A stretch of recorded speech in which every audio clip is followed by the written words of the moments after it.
Mesdames, Messieurs, bonjour et merci d'être encore en direct sur Info TV dans le cadre justement de ce programme Espace Miné. Espace Miné, c'est tous les jours de lundi à vendredi, 10h, 11h52. Chose promise, chose due, ce matin, nous recevons une haute personnalité de la République.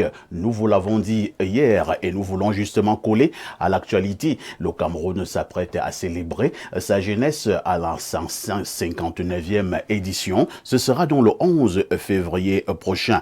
Info TV n'a pas trouvé mieux que de recevoir justement le ministre de la Jeunesse et de l'Éducation civique. Il s'agit de Mounouna Fouchou. Avec le ministre de la Jeunesse et de l'Éducation civique, nous allons faire le point. Nous allons parler des problèmes que rencontrent les jeunes au Cameroun, à l'intérieur du pays, à l'extérieur des frontières. La touche Mounouna Fouchou sera véritablement mise en exergue dans le cadre justement de cette production. N'oubliez jamais, nos rubriques sont restées intactes. La très étincelante Claudia nous retrouvera tout à l'heure pour la quintessence de l'information parue en kiosque au Cameroun. N'oubliez pas également que la dénonciation restera également ce fait de société qui vous énerve. À notre niveau, nous avons le courage de l'opposer sur la table de débat. Une dénonciation qui est toujours menée des mains de maître par notre consultant Pierre Blériot. De toutes les façons, pour bénéficier de toutes ces délices, il faut être connecté au canal 6, mais également au canal 317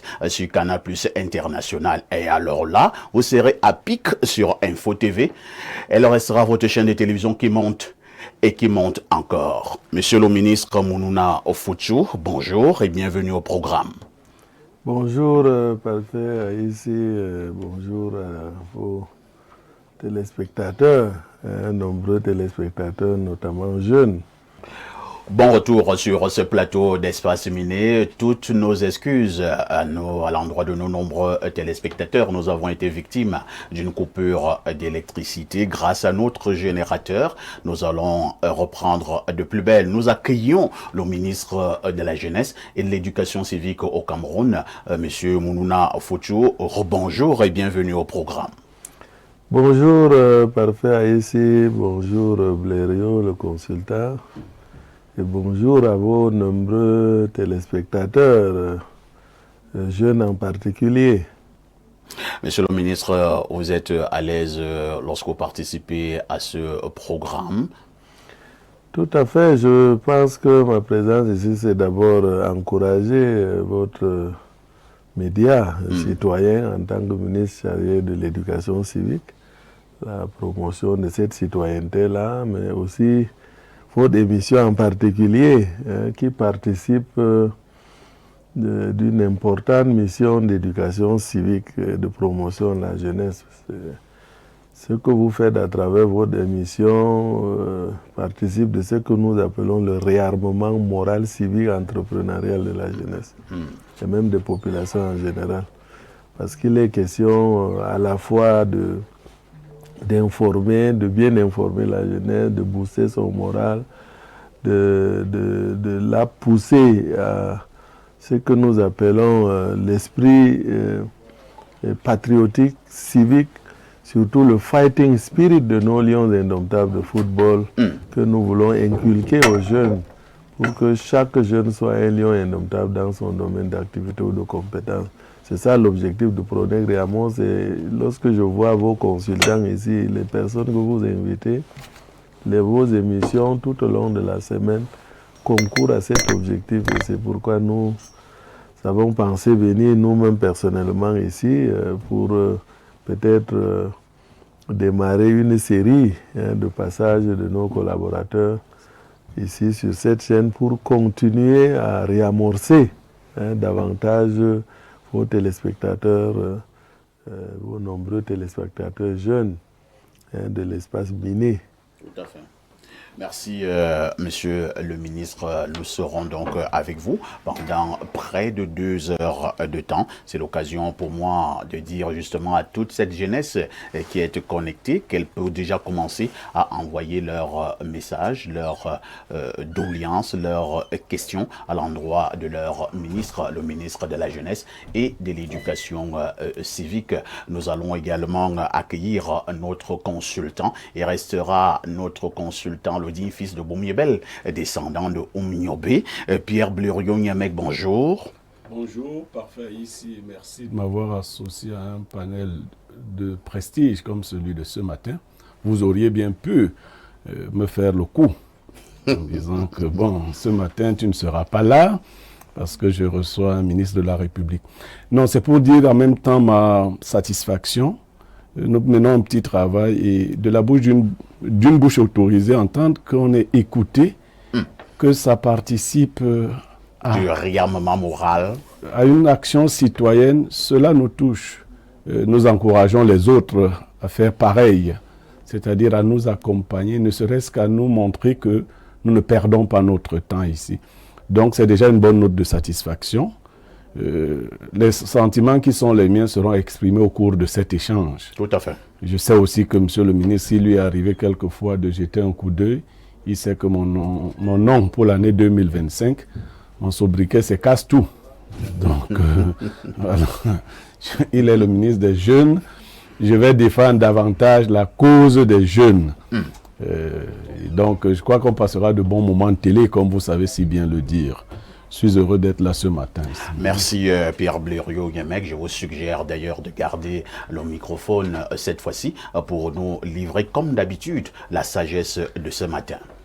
Lorsque l'amour se met à évaluer ses sacrifices, il se lasse aussi d'aimer. Ça veut dire, on peut reprendre? Lorsque l'amour se met à évaluer ses sacrifices, il se lasse aussi d'aimer. Ça veut dire quoi? Ça veut dire qu'en amour, il ne faut pas prêter trop attention à ce que vous mettez dedans, à ce que vous investissez. Si vous le faites, l'amour va commencer à diminuer au fur et à mesure. Il faut aimer de manière désintéressée. Et j'imagine que c'est comme ça que un ministre de la Jeunesse doit aimer les jeunes de manière désintéressée. Ça participe de réarmement moral. Merci. Merci, monsieur le ministre. Et merci également pour ces éternelles sagesses matinales. Le plateau a été constitué. À tout de suite pour la suite. Claudia Ancha, bonjour.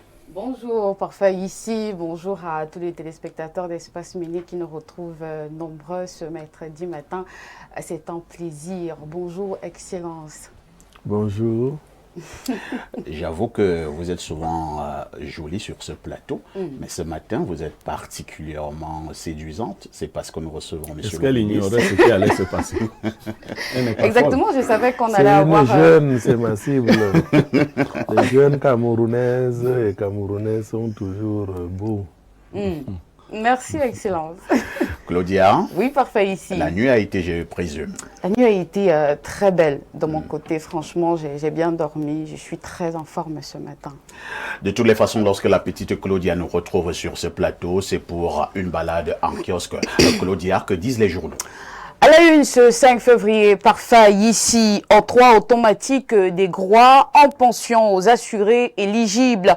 Le tri-hebdomadaire La Météo nous propose de lire en page 3 la révolution pour les agents de la CNPS et le grand public. L'information est donc à lire dans ce journal paru en kiosque ce matin. Et puis, semaine nationale du bilinguisme, on en parle avec le quotidien Info Matin. Le secrétaire d'État auprès du ministère des Enseignements secondaires chargé de l'enseignement normal, Boniface Bayola, lance les activités de la 20e édition à Ebolova dans la région du Sud. Le maître mot de cette rencontre est placé sur la vulgarisation du français et l'anglais dans les écoles. Cette orientation gouvernementale permet de renforcer l'unité nationale. Nous restons bien évidemment en éducation avec le quotidien à Capitaux Publics Cameroun Tribune. Marie-Claire Nana nous fait savoir que 150 nouveaux enseignants ont rejoint les rangs des universités de Bertois, Garoua et Bolova.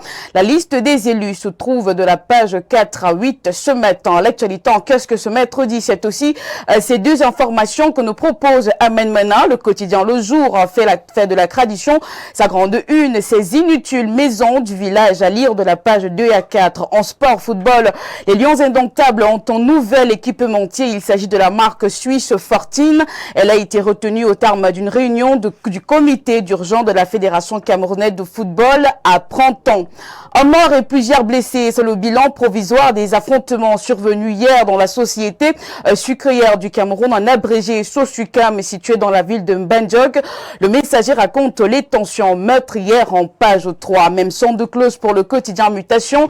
Dans sa parution du jour, Georges-Alain Bouyomo relate les émeutes tragiques qui se déroulent dans la ville de Mbandjok et de Koteng.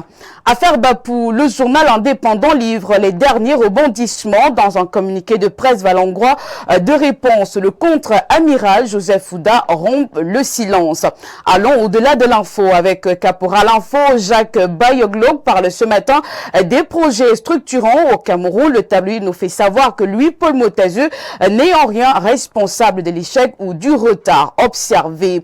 Je clôture cette revue de presse avec le quotidien régional d'information du Nord Cameroun. L'œil du Sahel, Guy Bay Gatama nous informe que 8 femmes sont prises en otage à Tumburo par Faïssi. Merci Claudia pour cette actualité brûlante au Cameroun. Il ne me reste qu'à te souhaiter une excellente journée de mercredi. Excellente journée à vous également, parfois ici et surtout bonne suite d'émission. Nous nous disons à demain 10h. À demain 10h. Claudia n'oublie jamais le conseil. Petite Claudia, tout ce qui brille n'est pas or. Ma petite, reste très très prudente. Merci, vous êtes en direct sur Info TV. À tout de suite pour la suite. Pour vous qui avez des abus dans votre ville, dans votre localité, dans votre pays, une seule adresse Info TV et nous ferons le reste. Cela s'appelle ici la dénonciation, une affaire de Pierre Blériot-Niémec. Parfait, ici j'ai reçu dans la nuit une image d'une Camerounaise qui vivait au Canada. Vous voyez, je dis qui vivait. Elle n'est pas rentrée, elle est décédée. Oh là là. Elle est décédée et on n'a pas encore pu l'identifier. Donc, avec le concours de la réalisation, on va nous mettre sa photo. Peut-être qu'essayer de la faire, de l'agrandir un peu. Alors, mais pourquoi nous dénonçons? Nous dénonçons parce que la communauté camerounaise vivant en Amérique du Nord nous a saisis pour nous faire comprendre que beaucoup de jeunes Camerounais vont en Amérique du Nord, envoyés par leurs parents, dans le but d'aller poursuivre leurs études. Sauf que les parents ne prennent pas le soin de payer ces études. Ils estiment que les enfants feront les petits métiers, les métiers pour étudiants. Cette communauté, pour les personnes qui sont déjà installées là-bas, nous fait comprendre que ce n'est pas facile pour les étudiants d'avoir les petits métiers. Le Canada particulièrement est très rigoureux avec les étudiants. Ce qui pousse donc certains étudiants à se livrer à des choses innommables. Comme elles sont innommables, je ne vais pas les nommer. C'est une sorte de livraison à l'inconnu. Beaucoup de ces jeunes meurent, d'autres sont utilisés dans des circuits pas du tout corrects.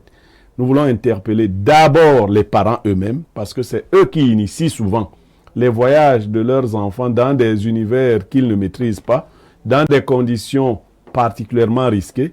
Mais nous voulons également interpeller le gouvernement et notamment le ministre de la Jeunesse qui peut voir sa jeunesse vider le pays de cette façon, souvent pour des horizons inconnus et obscurs. Merci Pierre Blériot pour cette dénonciation. Déjà, ça fait mal. Hein, oui, elle est décédée. Bon, elle avait à peu près quel âge? Je crois une trentaine. Une trentaine. Elle abordait la trentaine. On l'a retrouvée morte dans sa chambre. Oui, il faut voyager, aller à tout prix, chercher le nouvel Eldorado et ils sont en majorité des jeunes. Hein. Oui. Monsieur le ministre, c'est une rubrique de cette émission que nous avons baptisée la dénonciation. Tous les matins, nous posons un fait comme celui-là, nous commentons et nous proposons quelques esquisses de solutions. Vous avez donc suivi la dénonciation comme tous les téléspectateurs. Quel est le commentaire et l'analyse que vous pouvez faire de cette dénonciation, monsieur le ministre? Comme je l'ai dit, parfait ici, Blériot, ce que vous faites ici participe véritablement de nos missions au quotidien. Et je crois que Blériot vient de signer là comme ça un bon coach de réamorce dans le cadre de la campagne que nous avons lancée l'année dernière à l'occasion de la Semaine de l'Unité en partenariat avec l'OIM, l'Organisation internationale sur les migrations, et qui rentre dans le cadre du Paris Jeudi, du programme d'aide au retour à l'insertion des jeunes de la diaspora, le Paris Jeudi, que nous mettons en œuvre, et qui s'appelle Opération migration citoyenne et patriotique. Migration citoyenne et patriotique, parce que d'abord, ce programme vise à sensibiliser la jeunesse camerounaise de ne pas aller en aventure inutile. Et que si jamais elle doit quand même y aller, comme par exemple pour les études, pour un travail bien précis, pour chercher la connaissance, la technologie, etc., il faut le faire de manière citoyenne. Ça veut dire qu'il faudrait avoir toutes les informations. Et patriotique parce qu'en allant, il faudrait aller préparer en restant attaché au pays, partager les valeurs qui sont celles de notre République, celles de notre société. Et avoir, comme je l'ai dit, ce fighting spirit de nos lions indomptables que promet le Réamorce, afin de réussir, parce que ce n'est pas facile là-bas. Tout à fait. Et c'est la raison pour laquelle nous utilisons donc des coachs, des pères éducateurs, y compris ceux de la diaspora, ou ceux qui sont bien informés comme Blériot, pour attirer l'attention de cette jeunesse, de ne pas aller sans être préparé. Aux parents même qui envoient ces enfants, comme vous le dites, il faut que les parents soient bien informés de ce qui attend cette jeunesse, leurs enfants là-bas. Et quelle est leur responsabilité par rapport à cette opération. Donc c'est ce que nous avons appelé opération citoyenne et patriotique, que nous conduisons déjà depuis quelques dizaines de mois. Et nous pensons que elle va se continuer. D'ailleurs, il est prévu une opération spéciale avec les cafés d'immigration, qui consiste à faire participer les chancelleries à la bonne information de la jeunesse sur les possibilités de migration régulière et sûre, au lieu de partir sur des bases des illusions, que des rêves qui parfois se transforment en tragédie, comme le cas d'espèce. Donc, je pense que cette rubrique, une fois de plus, vient comme ça participer à l'éducation civique de nos populations en général et les parents de ceux qui ont des enfants à l'étranger.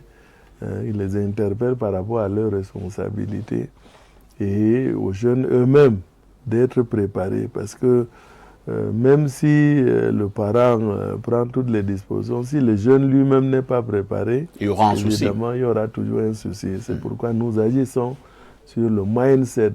C'est pourquoi ce Pronet Réamos est basé sur l'éducation au changement de mentalité.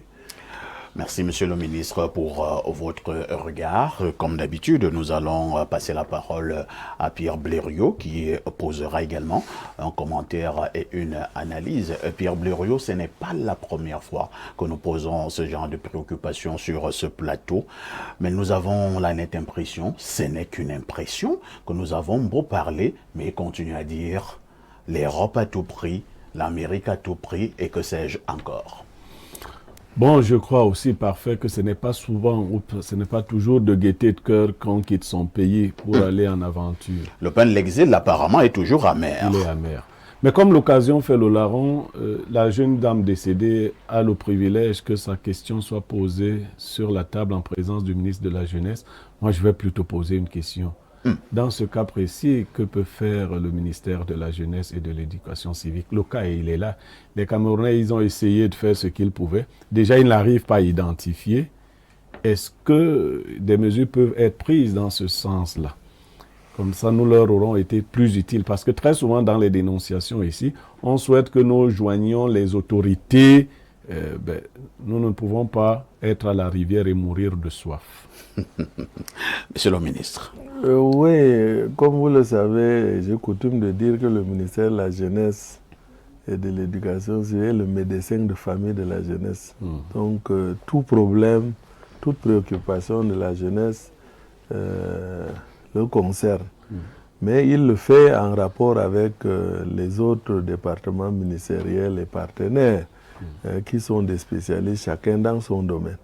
Alors c'est la raison pour laquelle quand une question comme celle-là est posée, nous prenons acte et nous cherchons ensemble les solutions avec les autres spécialistes compétents en la matière. Les relations extérieures, les organisations partenaires, comme j'ai parlé tout à l'heure de l'Organisation internationale pour l'immigration, internationale pour l'immigration, etc. Donc je pense que cette dénonciation est bien et je vous assure que je suis là accompagné de beaucoup de collaborateurs qui suivent effectivement votre émission de manière permanente et je peux vous dire qu'à nos réunions de coordination, on fait parfois des débats sur des questions qui ont fait l'objet de dénonciations lors de votre émission. Donc je peux vous dire une fois de plus qu'on a pris note et on va examiner la question. Merci, Monsieur le ministre. Merci infiniment, Monsieur le ministre. Nous allons lire les premières préoccupations des téléspectateurs qui réagissent face à cette dénonciation. Bonjour Parfait et à tous les invités d'Espace Miné. Bonjour à Monsieur le ministre. S'il vous plaît, Parfait, j'ai un grand souci. Demandez à Monsieur le ministre comment je peux faire. J'ai fait ma première année à l'Université du Golfe de Guinée, IUG, à Douala, filière banque et finance. Maintenant, je me retrouve à Yaoundé dans une autre université et là, il n'y avait pas ma filière. Pour la deuxième année, on m'a conseillé dans cette université de faire plutôt la comptabilité. Maintenant, je suis bloqué. Il s'avère que je ne pourrai pas présenter mon examen. Je veux que vous m'aidiez de comment je dois faire. S'il vous plaît, c'est très urgent. Je ne sais pas si là, c'est de la compétence aussi du ministre de la Jeunesse. C'est le médecin de famille. Je vous ai dit, nous sommes le médecin de famille de la jeunesse. Et ce que je peux dire à ce jeune, c'est de dire que, en tant que ministère de la Jeunesse, donc médecin de famille de la jeunesse, nous avons nos cliniques de prise en charge holistique de cette jeunesse. Ce sont nos centres multifonctionnels de promotion des jeunes. Qui existent dans tous les arrondissements. Il y a au moins un par arrondissement. Et c'est des plateformes aussi d'information pour la jeunesse et sur la jeunesse. Donc c'est là où on écoute la jeunesse, on prend en compte ses préoccupations avec les conseillers en insertion et on essaie maintenant, en fonction de leurs préoccupations, chercher des solutions avec les partenaires et les orienter vers les meilleurs guichets qui répondent à leurs préoccupations. C'est la plateforme de l'Observatoire national de la jeunesse, qui est aussi en ligne à l'adresse www.ongcameroun.cm. Il y a aussi un numéro vert qui est le 1505, où chaque instant, vous pouvez avoir un conseiller en insertion, un conseiller tout court, qui vous écoute, qui vous donne les orientations. C'est des spécialistes. Ce sont donc nos infirmiers en matière de jeunesse et qui peuvent donc coopérer avec les spécialistes en fonction de ces préoccupations. Pour le cas d'espèce, nos spécialistes, nos conseillers vont probablement prendre acte et voir avec les services du ministère de l'Enseignement supérieur qu'est-ce qu'il y a lieu de faire. Ou si c'est la formation professionnelle, avec le ministère en charge de la formation professionnelle. Donc, en tant que médecin de famille, nous accueillons tous ces jeunes, qu'ils n'hésitent pas à aller vers nos centres multifonctionnels de promotion des jeunes. Dans son quartier, il doit en avoir un. Sinon, il peut aller sur la plateforme www.ongcameroun.cm. Ou alors le numéro vert. Ou le numéro vert 1505. Il y aura un conseiller en insertion qui va l'orienter. La réponse pratique a donc été donnée par Monsieur le ministre. Autre préoccupation, bonjour Parfait, ici j'avoue aujourd'hui être surpris de vous, une aussi grande figure de la nation sur votre plateau. C'est vraiment que cela prouve que votre émission touche bon nombre de personnes jusqu'aux hautes personnalités publiques. C'est exceptionnellement du bon travail. J'espère de même que vous recevrez un grand directeur général d'une grande entreprise privée comme Public au Cameroun. Je vous souhaite bonne chance pour recevoir un président de la République du Cameroun. Ça va aller. C'est signé Richard Carlos, chef d'entreprise, président du CEMEC, Consortium économique et monétaire de l'État du Cameroun. Nous allons prendre peut-être 2 ou 3 dernières préoccupations des nombreux téléspectateurs. Bonjour parfait et à tout ton panel. Monsieur le ministre, êtes-vous satisfait des résultats du plan triennal jeune? Je sais bien que vous avez l'art oratoire. C'est Hilaire de Niga qui pose la question. Pour l'instant, le ministre ne va pas répondre parce que nous en parlerons dans le cadre de l'entretien en long et en large. Donc, gardez prenez votre mal en patience. Autre message ce matin. Bonjour, Espace Miné. Monsieur le ministre, je salue l'initiative dont vous parlez. Sauf que, si elle est sur pied depuis un certain moment, comment comprendre que vers la fin d'année passée, quasiment 4000 jeunes lorgnais vers le Canada. Le ministère de la Jeunesse ne peut malheureusement pas tout faire.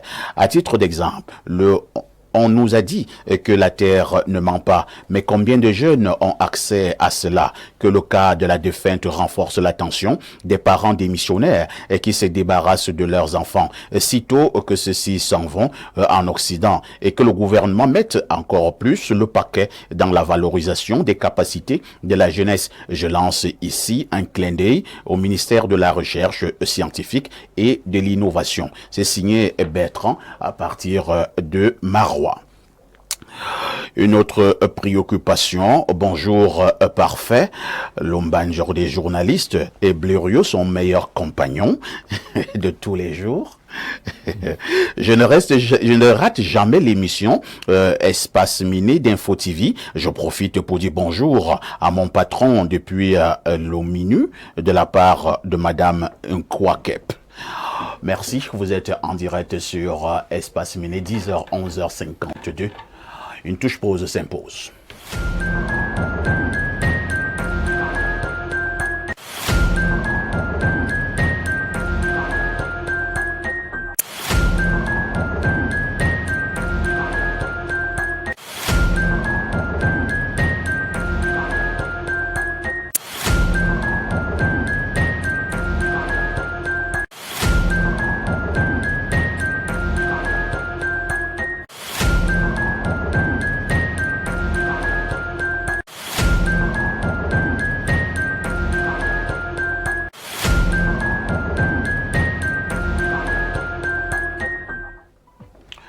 Si vous nous retrouvez à l'instant, vous avez fait le meilleur choix et nous passons à la phase de l'entretien proprement dite. Et nous allons avoir 3 arrêts.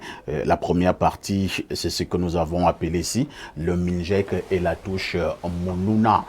Que fait le ministère de la Jeunesse et de l'Éducation civique à l'endroit des jeunes au Cameroun?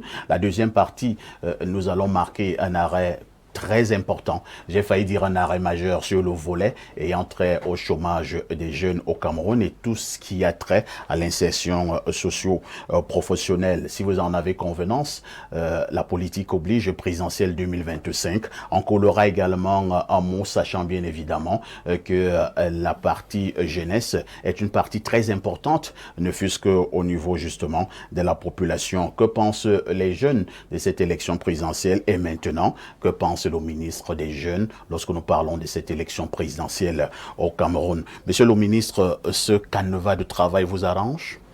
Parfaitement, monsieur Parfait ici. D'accord, merci bien.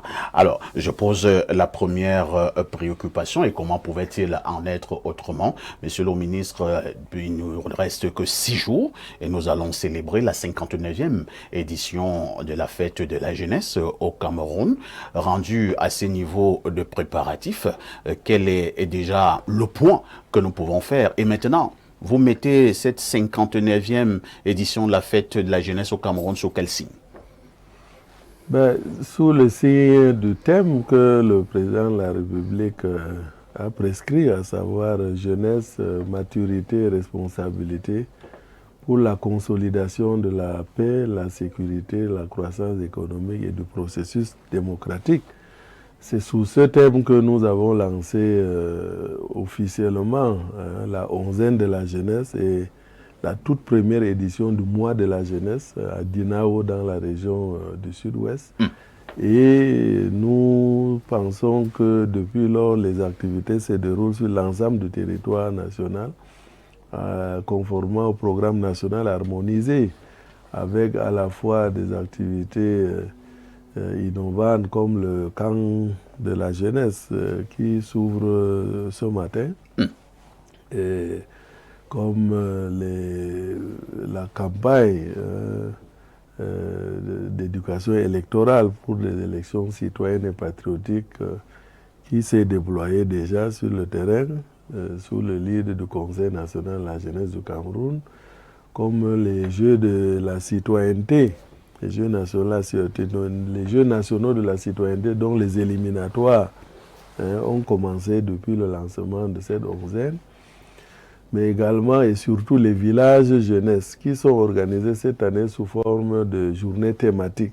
Donc chaque journée a sa thématique et permet de mobiliser les acteurs, à la fois les partenaires de la jeunesse et les jeunes eux-mêmes autour de cette thématique. Et donc, aujourd'hui, je pense que c'est la journée de l'entrepreneuriat, jeunesse, des journées de portes ouvertes à la jeunesse. Donc je pense que les activités jusqu'à présent se déroulent bien, conformément au programme national harmonisé de cette célébration. Merci, Monsieur le ministre Pierre Blaireau-Yemec. Je vous passe la parole. Alors, Monsieur le ministre, déjà, je dois vous exprimer mon admiration sur la maîtrise du sujet. On a l'impression que par la suite, vos collaborateurs qui pourront vous succéder ici pour d'autres émissions pourraient être plus charriés par nous. Nous avons le sentiment que le ministre maîtrise bien son sujet. Mais on se demande, est-ce pas simplement la bonne maîtrise théorique? Les jeunes aujourd'hui, est-ce qu'ils se reconnaissent en un ministère de la jeunesse et de l'éducation civique? Soit dit en passant, il y a encore quelques années, leur ministère était couplé au ministère de sport et de l'éducation physique, comme si on ne leur donnait pas une place prépondérante. Est-ce qu'aujourd'hui les jeunes se reconnaissent en votre ministère? Monsieur le ministre. Je crois qu'il faut saluer la vision prospective et pionnière du président de la République qui a, je dois le dire, tôt fait de détacher la jeunesse du sport. Et vous vous souvenez que c'est dès 2004, avant même l'adoption de la Charte africaine de la jeunesse, que le président Paul Biya a créé le ministère de la jeunesse. Et depuis lors, je pense que les politiques qui ont été développées répondent et adressent assez bien les préoccupations des jeunes. Malheureusement, il y a un déficit d'information de la jeunesse. Et ceci est dû à effectivement un manque d'éducation civique. Et c'est une fois de plus la raison pour laquelle en 2011, le chef de l'État a mis le ministère de la jeunesse avec l'éducation civique pour dire que cette éducation est importante si la jeunesse veut s'épanouir, veut être au courant, veut saisir les opportunités qui lui sont offertes par le gouvernement et ses partenaires. Et depuis, je pense que c'est ce que le gouvernement essaie de faire à travers le ministère de la jeunesse et de l'éducation civique. C'est essentiellement d'abord l'information. Est-ce que votre ministère communique suffisamment? C'est la raison pour laquelle, Blaireau, moi personnellement, je viens sur votre table ici parce que ce que vous faites, j'ai l'impression que vous n'avez pas assez d'outils de ce que nous avons développé. Et nous voulons vous outiller en tant que consultant, en tant que journaliste, en tant que leader d'opinion de ces outils. Parce que, vous savez, chaque fois que je reçois en audience une personne, elle est surprise de ce que le ministère fait, de ce que le président de la République a prévu dans sa politique nationale de la jeunesse. Malheureusement, ce n'est pas connu assez. Parce que, pourquoi? Parce que les jeunes qui sont la cible ont d'abord un blocage. La recherche de l'information, la culture de l'information. Et c'est ça qu'on veut débloquer à travers le programme national d'éducation civique par le réarmement moral civil entrepreneurial. Quand vous avez vu entrepreneuriat à la fin, ce n'est pas nécessairement pour qu'ils créent l'entreprise, qu'ils aient l'esprit d'initiative, l'ouverture d'esprit nécessaire. Vous savez, le chef de l'État, encore une fois de plus, dans le système éducatif, a dit qu'on veut former un citoyen ancré dans sa culture, ouvert au monde. Ouais. Il faudrait donc qu'on mette en place des activités qui concourent à cet objectif. Et c'est ce que nous ayons de faire à travers ce Prodec Réamorce, qui est élaboré pour être mis en œuvre en milieu scolaire, en milieu universitaire, en milieu extrascolaire, c'est-à-dire l'éducation non formelle, en milieu socio-professionnel aussi, parce que nous devons réamorcer, y compris donc, comme j'ai dit, les acteurs, les travailleurs des administrations publiques et privées, et dans nos villages et quartiers, en éducation populaire. Parce que, comme vous le voyez, même les parents ont besoin d'être réamorcés. Parce qu'ils sont également bloqués, ils n'arrivent pas à bien orienter leur progéniture. Aujourd'hui, nous avons vu l'exemple de la dénonciation. Tout à fait. Parce qu'ils ne sont pas au courant de certaines choses. Donc, il est important que toute la population camerounaise soit réamorcée, soit bien informée. Parce qu'un citoyen, c'est d'abord un citoyen bien informé de ses droits, de ses devoirs, mais aussi de ce que le gouvernement fait, de ce que le monde est. Parce que si ce n'est pas cette ouverture, alors vous pouvez être facilement manipulé, vous pouvez être facilement bloqué dans vos réflexions. Donc, c'est ce travail que nous faisons. Ce n'est pas facile parce qu'il faut changer de mentalité. Et c'est pourquoi j'ai dit ce programme est élaboré sur le mindset education, notamment inspiré du modèle coréen. Donc, éducation, changement de mentalité. Nous avons commencé aujourd'hui en milieu scolaire. On peut dire qu'avec les ministères sectoriels, nous avons les formateurs, les grands formateurs, les formateurs.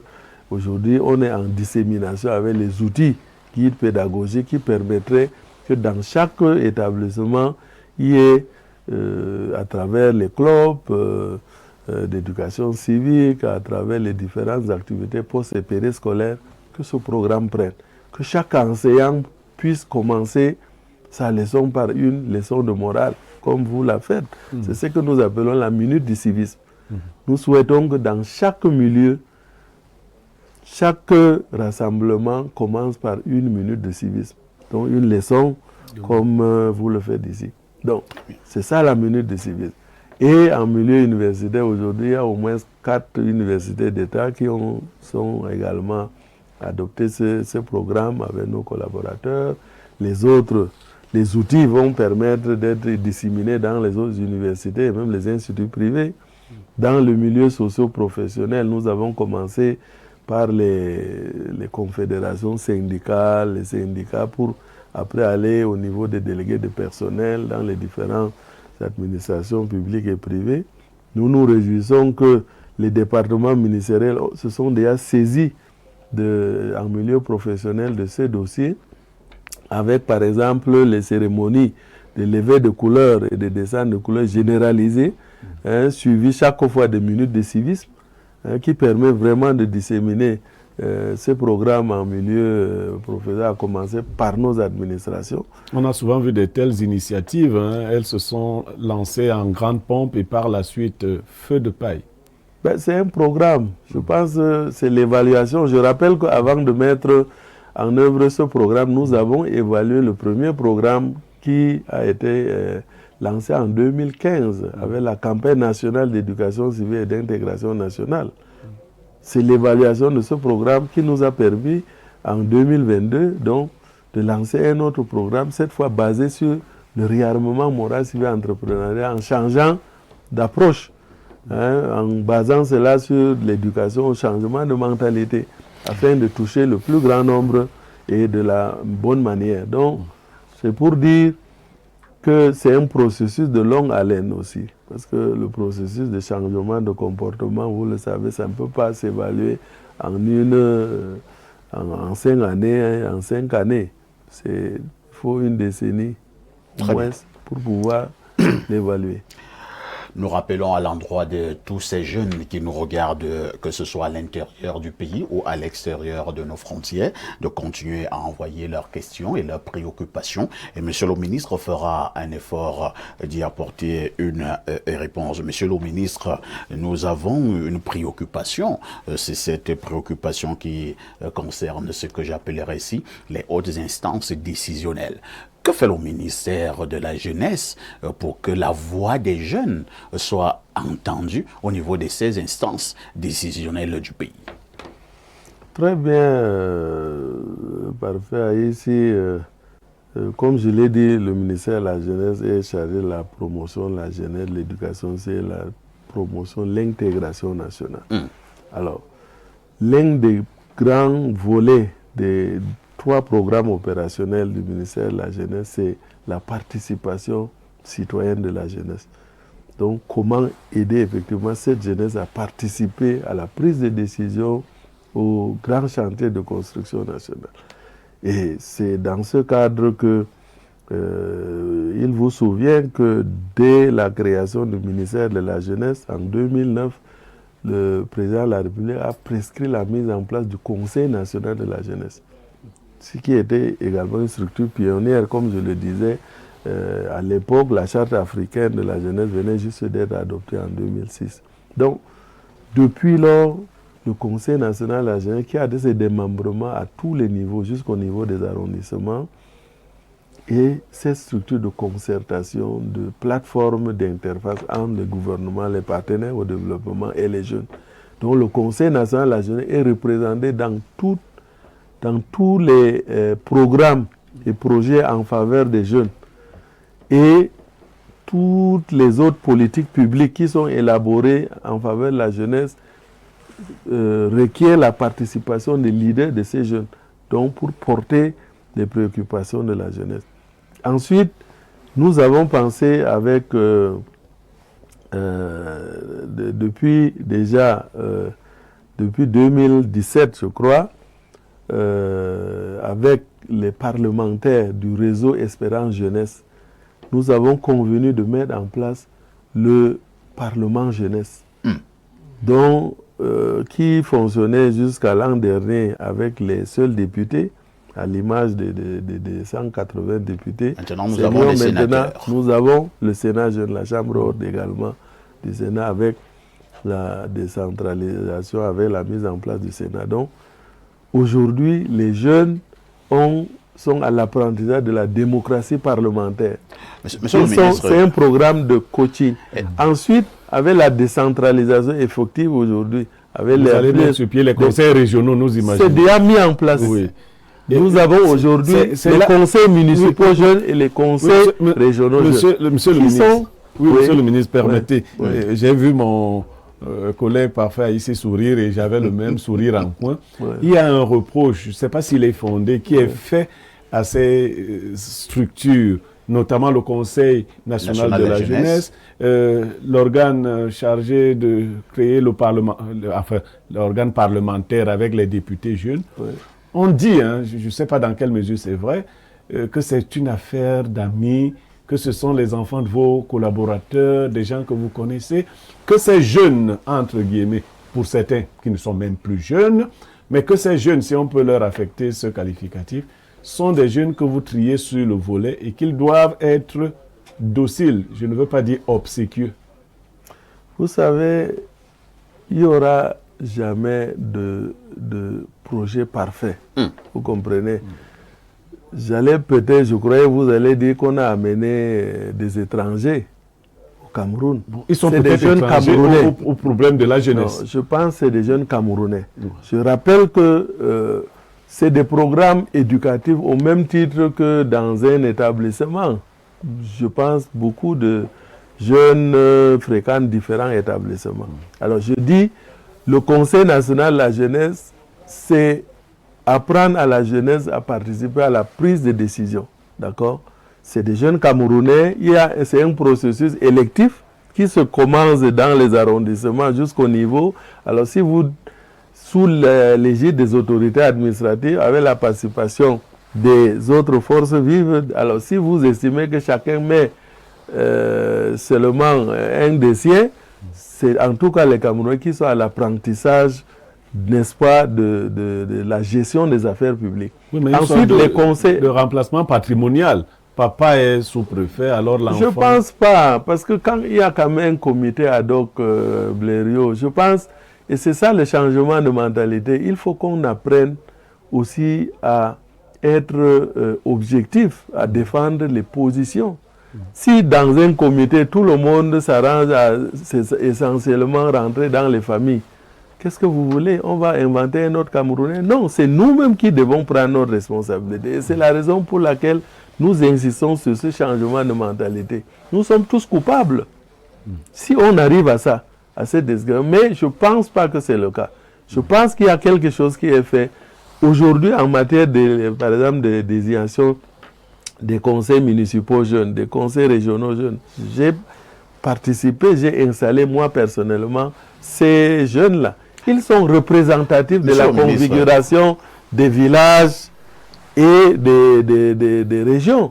Monsieur le ministre, le plus important pour nous, c'est d'avoir une cohorte de jeunes, vous comprenez, qu'on réarme et on leur apprend la gestion, par exemple, des affaires locales, pour qu'ils s'imprègnent. C'est ça la transition intergénération dont on parle. Parce qu'aujourd'hui, on critique, par exemple, la décentralisation, parce qu'il y a peut-être des maires qui sont arrivés comme ça, sans avoir appris ce que c'est qu'un conseil municipal, ce que c'est qu'un maire.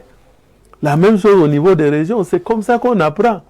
Donc, la même chose au niveau du Parlement jeunesse. Aujourd'hui, il y a des jeunes qui ont commencé par le Parlement jeunesse, qui sont des députés seniors. Et ils se comportent mieux, et ils maîtrisent les rouages de la démocratie parlementaire. Donc, c'est un apprentissage, et je pense qu'il est important, disons simplement qu'il y ait davantage de jeunes qui s'impliquent, qui cherchent à aspirer, et la compétition viendra. Parce que le vrai problème, c'est quoi? C'est l'information. Il y a des gens qui sont indifférents, les jeunes sont indifférents, il y en a qui ne sont même pas au courant qu'on était en train de faire les sélections. Pourtant, on a publié l'appel à candidature pour les parlements jeunesse. Mais, monsieur le ministre, ce que vous venez d'expliquer là est important. Vous avez insisté sur le volet apprentissage. Ces jeunes qui doivent apprendre comment on prend des décisions, c'est bien, mais je voudrais insister sur la préoccupation de Pierre Blériot. Est-ce que l'élection au Conseil national de la jeunesse est véritablement libre et transparente? Nous avons vu la dernière élection qui a fait couler beaucoup d'encre et de salive.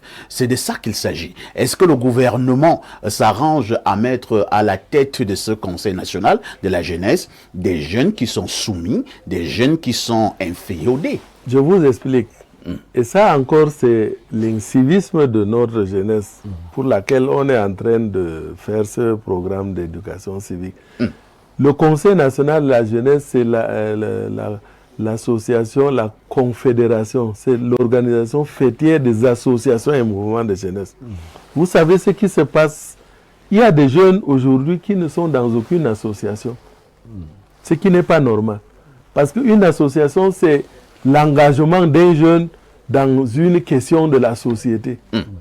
Donc, nous voulons que ce soit des leaders d'associations qui entrent dans le Conseil national de la jeunesse. Donc les électeurs, ce ne sont pas les jeunes d'un arrondissement, c'est les jeunes leaders d'associations. Et donc dans un arrondissement, il peut arriver, et il y en a qui légalisent leur association la veille des élections. Et parfois une association qui n'a pas pion sur rue. Or, il y a un fichier des associations que le délégué d'arrondissement détient et mis à jour chaque année. Vous comprenez? Donc, si certains jeunes se sentent exclus, parce qu'ils n'ont pas, ça veut dire que c'est des jeunes qui ne devraient même pas faire l'affaire du Conseil national de la jeunesse, parce qu'il n'a aucun engagement civique dans une association pour une cause quelconque, parce qu'on crée une association pour défendre une cause de la société, de sa communauté. Donc, voilà la réalité. Donc, c'est un processus qui est mis en place de manière indirecte, je dirais comme ça, parce que c'est les délégués des arrondissements qui vont venir élire le Conseil national au niveau départemental. Donc si vous n'avez pas été délégué par votre association, vous ne pouvez pas. Très bien. Donc c'est ça le processus. C'est compris, monsieur le ministre. Permettez-nous de repartir du côté de la messagerie où il y a un pluie de messages. Allons au plus 49. Il s'agit, je pense, bien de l'Allemagne. Que dit le téléspectateur de l'Allemagne? Bonjour, perfecto, le Francis Nganou de la modération et mon guide suprême, monsieur Niemek. Longue vie à monsieur le ministre pour sa simplicité et pour l'amour de son prochain. Monsieur le ministre, nous avons un véritable problème pour nous de la diaspora, à savoir s'offrir un lopin de terre au pays. On est tout le temps arnaqué avec les multiples titres fonciers. Nous vous serons gré de prendre des mesures nécessaires pour encourager les jeunes de la diaspora à venir investir au pays. C'est Kingsley depuis Berlin qui envoie ce message. Je suis écœuré que ça vienne de l'Allemagne. Et ça, c'est la preuve patente que les jeunes Camerounais sont déconnectés. Et ça, il faut vraiment le déplorer. Parce que l'Allemagne est le pays que j'ai visité avec une délégation ministérielle 3 fois. Nous sommes à Heilbronn 3 pour aller rencontrer la diaspora d'Europe en Allemagne, pour présenter les informations sur les opportunités gouvernementales, les mesures de facilitation mises en place par le gouvernement pour encourager la diaspora à rentrer et investir au pays. Et aujourd'hui, il y a plein de jeunes d'Allemagne qui mènent des activités. À l'heure actuelle, il y a un quartier de la diaspora au village, au sein du village de la jeunesse, ici, au musée national. Donc, 15 jeunes comme celui-là, malgré toutes les communications qu'on a faites à Heilbronn 1, Heilbronn 2, Heilbronn 3, et qu'ils ne soient pas au courant des mesures de facilitation, ça veut dire que c'est exactement le jeune qui mérite d'être réamorcé. C'est à dessein que la dernière rencontre, les jeunes de la diaspora ont effectivement demandé qu'on transpose le programme de réamorce aussi dans la diaspora, parce qu'il y a beaucoup d'entre eux qui méritent d'être réamorcés. Merci. Autre préoccupation, bonjour parfait ici et à tout ton panel. Je salue tous les efforts que le ministère de la Jeunesse a investis pour essayer d'apporter des solutions aux préoccupations de la jeunesse. Mais je voudrais proposer au ministre de greffer ses actions au processus enseignement-apprentissage en relation avec les différents ministères en charge de l'éducation au Cameroun, car vos actions seront mieux comprises par des apprenants et étudiants qui sont des meilleures cibles. Sengonobilois Pierre Ulrich depuis Oyomaban. C'est ce qui est fait. Autre préoccupation ce mercredi, parfait à ici. Là, je veux m'adresser au ministre. Excellence, moi, en tant que jeune qui n'a que 20 ans, je suis déjà financièrement et socialement stable. Le problème de la jeunesse actuellement est que les jeunes d'aujourd'hui ne sont pas informés sur les nouvelles tendances. Ils ne sont pas compétents et ne veulent pas collaborer. Ils ne veulent pas croire en notre gouvernement. Ils ne cherchent pas à augmenter les compétences. Ils restent toujours statiques, ne veulent pas évoluer et attendre toujours tous, et ils veulent attendre toujours tous de l'État qui, on le sait déjà, ne fait rien pour nous encourager. Voilà un jeune bien réamorcé. Merci. On va l'utiliser comme père éducateur. Il vient d'avoir un job en direct. Bonjour, parfait. Les associations chrétiennes des jeunes font-elles aussi partie des associations de la jeunesse du Minjek? C'est José depuis Douala qui envoie ce message. Que les associations chrétiennes font-elles aussi partie? Toutes les associations et mouvements de jeunesse font partie, n'est-ce pas, des associations. La preuve, c'est que lors des défilés du 11 février prochain, il y aura effectivement les différentes jeunesses confessionnelles. Monsieur le ministre, il y a un téléspectateur qui pense ici que le Conseil national de la jeunesse est simplement une émanation de l'OJRDPC. C'est son opinion, mais est-ce qu'il connaît les textes? Demandez-lui s'il connaît au moins les textes du Conseil national. Parce que les gens critiquent des éléments dont il ne maîtrise pas. S'il me citait un seul élément du texte du Conseil national de la jeunesse, je le comprendrais et je suis sûr qu'il critique comme ça par des a priori. Cherchez l'information, c'est des textes. Vous êtes créé votre association, adhérez, c'est même gratuit. Enregistrez-vous simplement dans le fichier de votre arrondissement et participez aux activités de ce conseil. Et peut-être vous allez prendre la tête pour mieux donc le redynamiser. C'est tout. Bonjour, parfait. Ici, j'ai une question pour Monsieur le ministre. Excellence, que faites-vous des majors au baccalauréat de chaque année? Ces brillants enfants qui ont eu des mentions excellentes. Comment vous les encadrez, vu qu'on n'entend jamais parler d'eux? Si, je pense que les ministères en charge des enseignements secondaires, je rappelle que je suis un ancien secrétaire d'État aux enseignements secondaires et qu'il y a beaucoup de mesures d'accompagnement qui sont prises pour les majors, notamment avec des partenaires qui donnent des bourses et beaucoup d'appui. Donc là encore, je pense que c'est une question de mal-information. Donc il faut qu'ils recherchent au niveau des ministères des enseignements secondaires ce qui est fait. Mais en tout cas, nous, ce qui nous concerne en tant que ministère de la Jeunesse chargé de l'accompagnement extrascolaire, lors des activités, par exemple, de la fête de la jeunesse, vous savez qu'il y a une activité qui s'appelle la soirée de l'excellence jeunesse, qui vise à donner des awards aux meilleurs, dont les majors de ces examens officiels. Donc là encore, je pense qu'il y a des choses qui sont faites pour encourager l'excellence. Monsieur le ministre, nous sommes mercredi. Dans le cadre de ce programme, la journée de mercredi est toujours consacrée à la diaspora. Je vais donc vous poser une préoccupation en préparant ce programme. Je me suis quand même rendu compte que vous êtes de plus en plus présent du côté de la diaspora. C'est une simple prescription du chef de l'État? Bon, ce n'est pas une simple prescription, c'est une très haute prescription qui a été suivie des faits, parce que vous vous rappelez que le chef de l'État a, dans ses différents discours à la jeunesse, invité la diaspora à revenir investir au pays, à venir construire ce pays. Et depuis lors, le gouvernement dans son ensemble, et le ministère de la Jeunesse et de l'Éducation civique en particulier, s'est saisi du problème. Je rappelle que le ministère de la Jeunesse et de l'Éducation civique avec le ministère des Relations extérieures sont les deux ministères qui ont une structure chargée de la diaspora.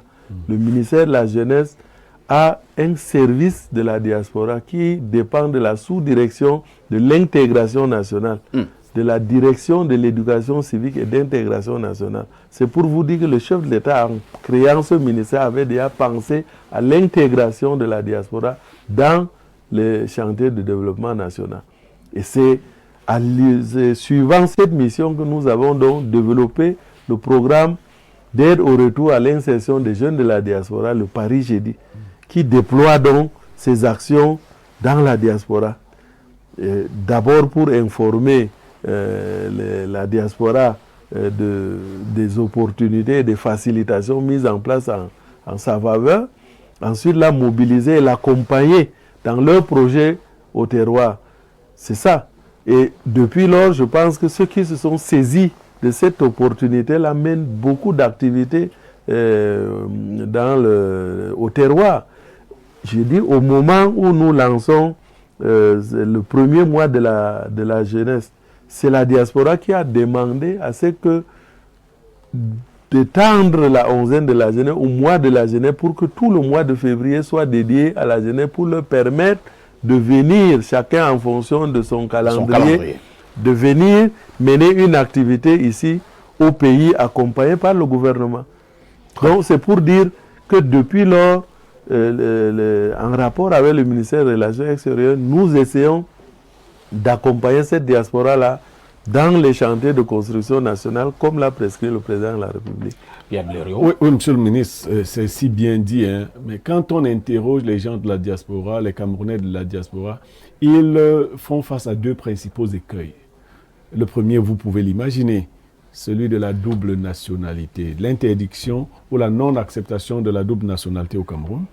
Et vous savez comment cette nationalité qu'ils recherchent leur ouvre des facilités.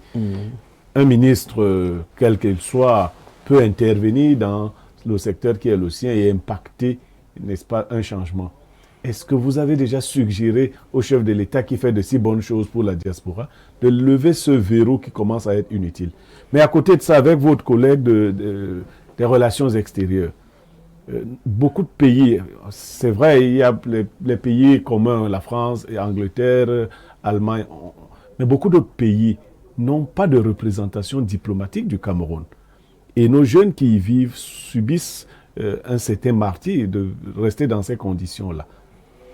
Alors, pour la première question, vous savez comment j'ai résolu ça lors de la première rencontre Elbron 1? Je serais heureux de savoir. Alors, j'ai posé la question aux diasporiens qui étaient dans la salle parce que je leur ai dit, je sais que la première question que vous allez me poser, c'est la question de la double nationalité, mais je vous la pose avant. Si dans la salle où nous étions, on était plus de 200 Camerounais, je leur pose la question, si dans la salle, il y a un seul Camerounais qui est venu au pays ici, on lui a dit qu'il n'est pas Camerounais. C'est-à-dire son frère lui a dit, non, tu n'es pas Camerounais. Non, ben, attends, la deuxième chose, je leur ai dit dans la salle, si c'est que à l'entrée, je postais quelqu'un pour dire qu'il n'y a que les Camerounais qui entrent dans la salle, la moitié devrait être dehors. C'est question de dire. Et la troisième chose, je leur ai dit, tous les avions à destination du Cameroun sont pleins des étrangers qui viennent faire des affaires au Cameroun. Alors, si les étrangers réussissent dans leurs affaires au Cameroun, combien de fois un Camerounais d'origine? Et je dis, la source de problème de la double nationalité, c'est vous, les gens de la diaspora, vous-même.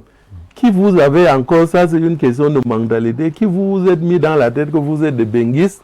Il faudrait que quand vous arrivez dans votre pays, vous démontriez aux autres Camerounais que vous êtes autre chose que ce que vous êtes réellement. Vous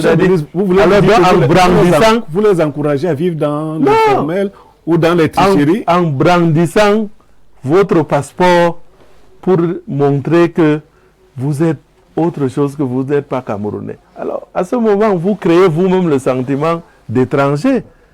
Alors, pour le reste, mener des affaires ici, si des étrangers réussissent dans leurs affaires, développent, mènent des activités, combien de fois un Camerounais d'origine? Est-ce que son frère l'a rejeté? Mais ce ne serait pas plus facile que de lever. Vous savez, la question, je vous dis, le gouvernement, depuis lors, et le président de la République lui-même a répondu à cette question lors de sa visite en France. Mais je pense qu'il faut que le comportement, vous savez, un père, dans nos traditions, toi qui es ancré dans notre culture, quand un enfant veut quelque chose de son père, qu'est-ce qu'il fait? Il se comporte très bien. S'il se comporte mal, le père ne lui donne pas le nécessaire. Il commence à douter de l'enfant. Et ça, je pense qu'il faudrait qu'on le reconnaisse. Même si les jeunes, il y a une diaspora positive. Il y a une diaspora positive que le gouvernement... Moi, je ne pense pas que le chef de l'État soit un père. Hein. Moi, je pense pas que je pense que, vous savez, tous les textes de la République se prennent suivant des contextes. Si on avait pris ce texte à un moment donné, répondait à un contexte qui est dépassé, vous pouvez mais il faudrait donc qu'on crée l'environnement. Et cet environnement, qui le crée? C'est cette diaspora qui doit créer cet environnement. Vous comprenez? Et je dis, même s'il y a une diaspora positive, celle que le gouvernement accompagne aujourd'hui, il y a une partie qui mérite d'être réamorcée. Et c'est le travail que nous faisons pour que l'environnement, oui, pour rassurer. Comment savoir qu'ici c'est une diaspora positive et à côté c'est une diaspora négative? Non, il y a des critères. On ne discrimine pas. On dit il faut participer. Vous comprenez? Ce pays, la preuve c'est que ceux qui parfois dénient leur pays, à un dernier moment, à un moment donné, se rendent compte qu'on n'a qu'un seul pays. C'est pas le papier obtenu. À la fin, il rentre dans le sentiment d'être Camerounais. Vous comprenez? Donc, c'est ce que nous souhaitons. C'est ce que nous appelons aujourd'hui les migrations citoyennes et patriotiques. Il faut que les gens se disent qu'ils sont partis, certes, à la recherche de la connaissance, à la recherche des ressources, etc. Mais le pays, c'est leur pays. Et pour les représentations diplomatiques, pour les représentations dans beaucoup de pays. Hein. Oui, je pense que... Le Cameroun n'en a pas beaucoup. Je pense que vous suivez également l'actualité où de temps en temps le chef de l'État crée d'autres missions diplomatiques pour couvrir ou donne des compétences aux missions diplomatiques qui existent. Et ça, peut-être, les jeunes ne le savent pas. Ça, c'est encore question d'information. Parce que rares sont les jeunes de la diaspora qui partent dans un pays sans savoir ce pays est couvert par quelle mission diplomatique. Et aujourd'hui, avec les TIC, Monsieur le ministre, le jeune part de l'autre côté parce qu'il cherche il doit se renseigner. Nous sommes là pour l'accompagner. Est-ce que son projet, c'est d'abord de savoir s'il y a une mission diplomatique de ce côté? C'est important. C'est ça la bonne information. On prépare, monsieur Aïzi, on ne part pas en voyage sans préparer son sac de voyage. Ils n'ont pas souvent le temps, même la possibilité, monsieur le ministre. Il faut qu'ils aient le temps. C'est ça qu'on leur apprend. Il faut qu'ils aient le temps. Quand on part en voyage, même pour aller au marché, on prépare ses bagages pour le marché. Très bien. C'est très important. C'est cette culture-là que nous voulons que les jeunes aient. Vous êtes en direct sur Info TV dans le cadre de votre programme Espace Miné avec pour invité spécial ce matin le ministre de la Jeunesse et de l'Éducation civique. Une autre touche pause s'impose. Bon retour sur ce plateau et c'est parti pour la deuxième justement tranche de ce programme à caractère spécial. Une deuxième partie où nous mettrons une touche toute particulière pour évoquer les problèmes ayant trait au chômage des jeunes au Cameroun. Monsieur le ministre, nous vous avons vu faire le tour pratiquement du Cameroun. Je présume donc que vous avez été au contact de ces nombreux jeunes qui vivent dans une espèce de précarité et qui ne dit pas son nom. Ils sont de plus en plus nombreux, ces jeunes du supérieur, nantis d'une licence, d'un master et que sais-je encore, mais qui sont sur des motos. Ils sont devenus des mototaximens. Que fait le gouvernement de manière concrète pour que nous quittions de ce genre d'image? Vous savez, parfait Aïssi, la question du chômage, le chef de l'État lui-même l'a qualifié de cancer social. Et cette question n'est pas propre au Cameroun. C'est une situation aujourd'hui que vivent la plupart des pays en voie de développement et même des pays développés. Alors la réponse, elle est structurelle et elle est donnée. Mais je pense qu'elle tarde à se mettre en place parce qu'effectivement, il y a une question de responsabilité, une fois de plus, de mentalité aussi. Parce que vous-même, vous avez commencé par dire quelque chose que je qualifie de stigmatisant. Est-ce mauvais de faire le mototaxi? Oui, monsieur le ministre. Non. Oui, c'est très mauvais. Je vais vous dire, c'est ça le... Voilà, c'est la raison. Je vais vous dire, c'est ça la problématique. Parce que vous pensez que quand vous envoyez vos enfants à l'école, c'est pour aller dans les bureaux. C'est pour devenir mototaxi. Si la moto, il pouvait commencer plus tôt, monsieur le ministre. Là, il aurait mieux maîtrisé. C'était à vous de l'orienter. C'est ça la responsabilité. Sur la moto, monsieur le ministre. C'est ça la responsabilité des parents. Aujourd'hui, les jeunes que nous recevons sont révoltés contre les parents, contre la société, contre l'État. Pourquoi? Parce qu'on l'a berné. Est-ce que vous comprenez? On n'a pas su l'éduquer. Un parent doit savoir que, comme le faisaient nos sociétés traditionnelles, élever l'enfant, c'est le préparer à s'insérer dans la société. S'insérer, c'est fonder une famille, avoir à manger et préparer l'avenir de ses enfants, avoir un toit, etc. Vous comprenez? C'est cette éducation-là qui part de la famille à l'école et l'État crée les conditions nécessaires.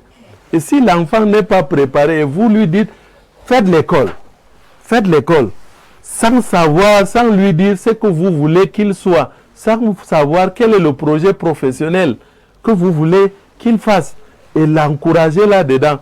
Alors, quand il finit au niveau master en sociologie, et il se disait que le père était en train de lui préparer quelque chose, il se dit, l'État était en train de lui préparer quelque chose et vous lui dites maintenant, de tout ça, il n'y a rien. Vous voulez faire comprendre de manière subtile que les filières comme la sociologie sont à mettre de côté. C'est pour dire que si vous voulez qu'il fasse sociologie, il faut que dès le départ, il soit préparé pour dire, à la fin, il va créer un cabinet, par exemple, de sociologie. Devenir un psychologue Parce que c'est ça. Et c'est la raison pour laquelle le programme Réamorce, le programme national d'éducation, c'est pas le réarmement moral, civil et entrepreneurial, vise à la fois à réarmer les parents, la société et le jeune lui-même pour dire on se prépare pour un objectif donné. Et dans le cas d'espèce aujourd'hui, c'est l'orientation, elle est claire, c'est l'entrepreneuriat. C'est-à-dire il faut qu'il y ait une partie sur 10, il faut qu'il y ait au moins 50% qui crée de la richesse pour pouvoir employer d'autres. Et pour cela, il faudrait que dès le départ, on inculque l'esprit d'initiative chez le jeune, dès le départ, pour lui permettre, même s'il doit être employé, il sait maintenant comment faire gagner l'argent à son patron. Parce que ça, c'est important. Oui, voilà, donc c'est la raison pour laquelle je vous dis, l'approche qui consiste à dire qu'il y a des sauts métiers n'est pas bonne. L'approche, c'est de dire, il faudrait que les gens s'insèrent durablement dans un travail décent. Et faire par exemple de mototaxi qui est un besoin. Je rappelle qu'en entrepreneuriat, tout besoin, c'est un business. Monsieur le ministre, alors, si est-ce qu'on construit un pays avec des mototaximens? Je vais vous dire, aujourd'hui, on a développé un programme qu'on appelle Mototaxi Service pour enlever effectivement cette stigmatisation de croire que les mototaximens sont des faire-valoir. Monsieur le ministre. Parce qu'ils offrent un service, les mototaxis. Vous avez créé, alors le gouvernement, vous avez créé ce besoin. Laissez-moi. Vous et moi avons vécu. Laissez-moi développer. Oui, vous allez développer, monsieur le ministre. Oui. Vous et moi avons vécu certainement à Yaoundé il y a une vingtaine d'années. Yaoundé n'avait pas changé, il n'y avait pas de moto à Yaoundé. Vous avez créé ce besoin pour que les jeunes aillent s'engouffrer là-dedans. Qui a besoin? Qui a créé? Vous, le gouvernement. C'est vous qui avez créé le besoin. Le gouvernement. C'est-à-dire que voilà encore un autre. La circulation n'est pas bonne. Voilà un autre acte incivique, vous comprenez? Oui, lequel? Qui est la déresponsabilisation. Vous savez, l'incivisme, c'est de ne pas connaître donc j'ai besoin de la notion. J'ai besoin de oui, je suis là aussi pour vous réamorcer.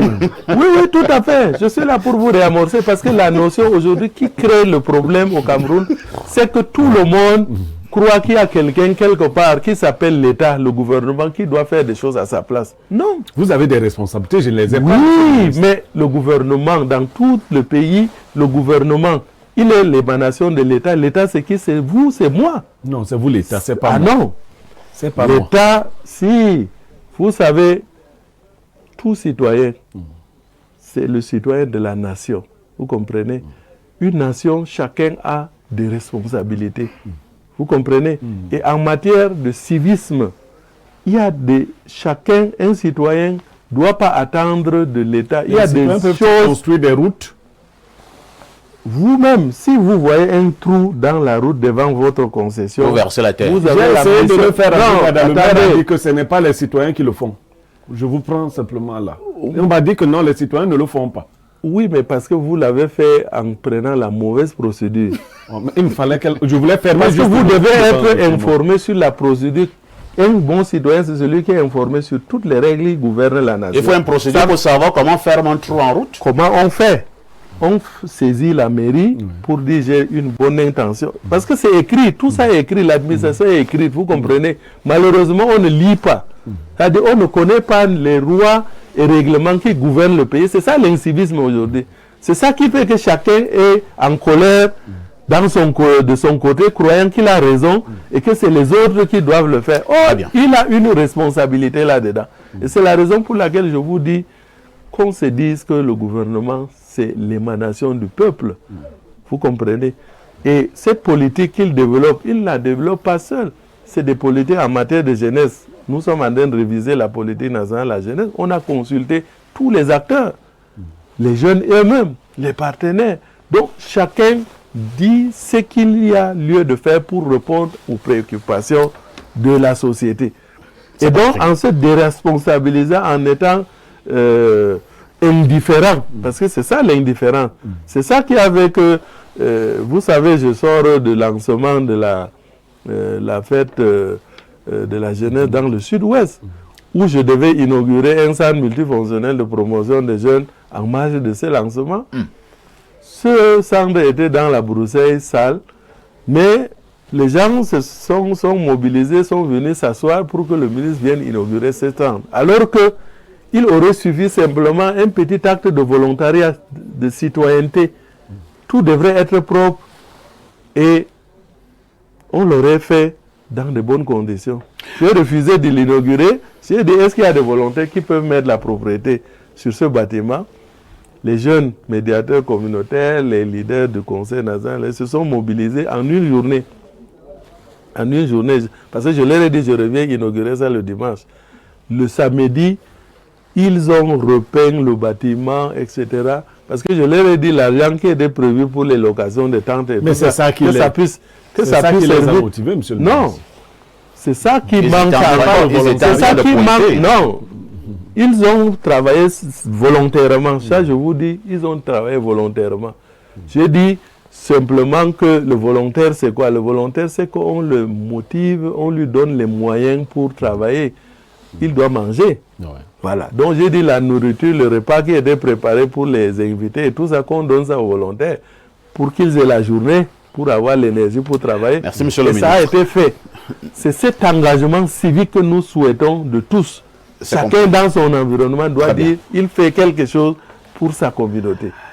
Il ne nous reste plus beaucoup de minutes à passer ensemble, environ 30 minutes. Monsieur le ministre, je voudrais que nous puissions aborder un sujet hautement important. C'est d'ailleurs l'une des plus grandes actions que le président de la République a posées à l'endroit des jeunes en mettant sur pied ce que l'on appelle au Cameroun le plan triennal jeune, avec un peu plus de 100 milliards. Il se trouve malheureusement, selon une certaine opinion, que la gestion qui a été faite de cet argent et même de cette initiative laisse à désirer. C'est excessif, ou alors, comme vous avez l'habitude de le relever sur ce plateau, les gens sont mal informés, nous ne maîtrisons pas les procédures et du coup, les gens se lancent à d'autres opinions. Plan triennal jeune, le ministre peut-il faire le point? Merci. Vous-même, vous avez répondu à la question et je crois que je devrais m'arrêter là. Parce qu'en réalité, c'est quoi? Ça devient facile. Aujourd'hui, non. Ce que je vais vous dire, c'est que si vous prenez 10 personnes, chacun a sa vision de ce plan triennal spécial jeune. Sauf ce qui est dans ce plan triennal spécial jeune. Vous comprenez? Qu'est-ce qui y est? Voilà. Donc, le plan triennal spécial jeune, ce n'est pas 102 milliards qui étaient quelque part et chaque jeune devrait venir prendre sa part. Parce que c'est ça qui est resté dans les séries des jeunes. Non. Le chef de l'État a prescrit le plan triennal pour la facilitation et l'accélération de l'insertion socio-économique. Les mots ont leur sens. D'accord?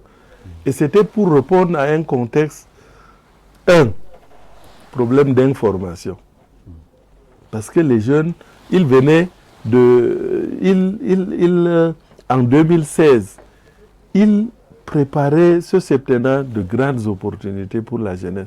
Donc il fallait que cette jeunesse soit informée des opportunités en sa faveur. Et c'est là où le premier axe de ce plan triennal était la mise en place de l'Observatoire national de la jeunesse, qui est l'information pour les jeunes et sur les jeunes. Parce que ça aussi, pour intervenir sur la jeunesse, il faut qu'on ait les informations sur la jeunesse. Donc cet observatoire qui a été donc mis en place dans tous les centres multifonctionnels de promotion des jeunes. C'est pourquoi il était envisagé la construction de ces centres, une centaine. Parce que sur les 434, il fallait les doter d'infrastructures. Ensuite, comme les jeunes sont aujourd'hui une jeunesse androïde, comme il l'a dit, il fallait aller les trouver où ils sont, c'est-à-dire sur la toile. Donc développer une plateforme, c'est ce que j'ai appelé la plateforme www.ongcameroun.cm, où à la fois le jeune peut aller, le partenaire peut aller s'enregistrer, tous ceux qui ont quelque chose à offrir pour la jeunesse, etc., avec des data centers, un siège et tout, pour que toute la documentation, en fait, la plateforme soit optimale.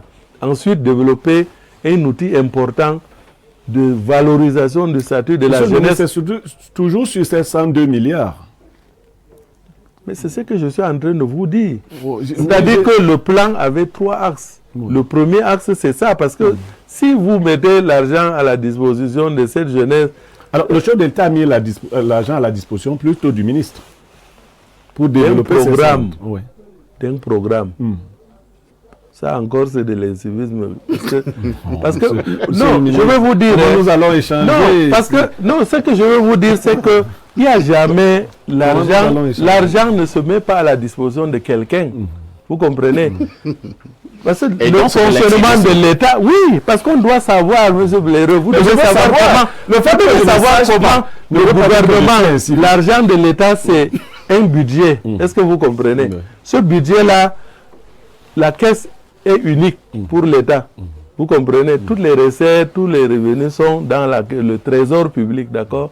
Et chaque ministère a des programmes.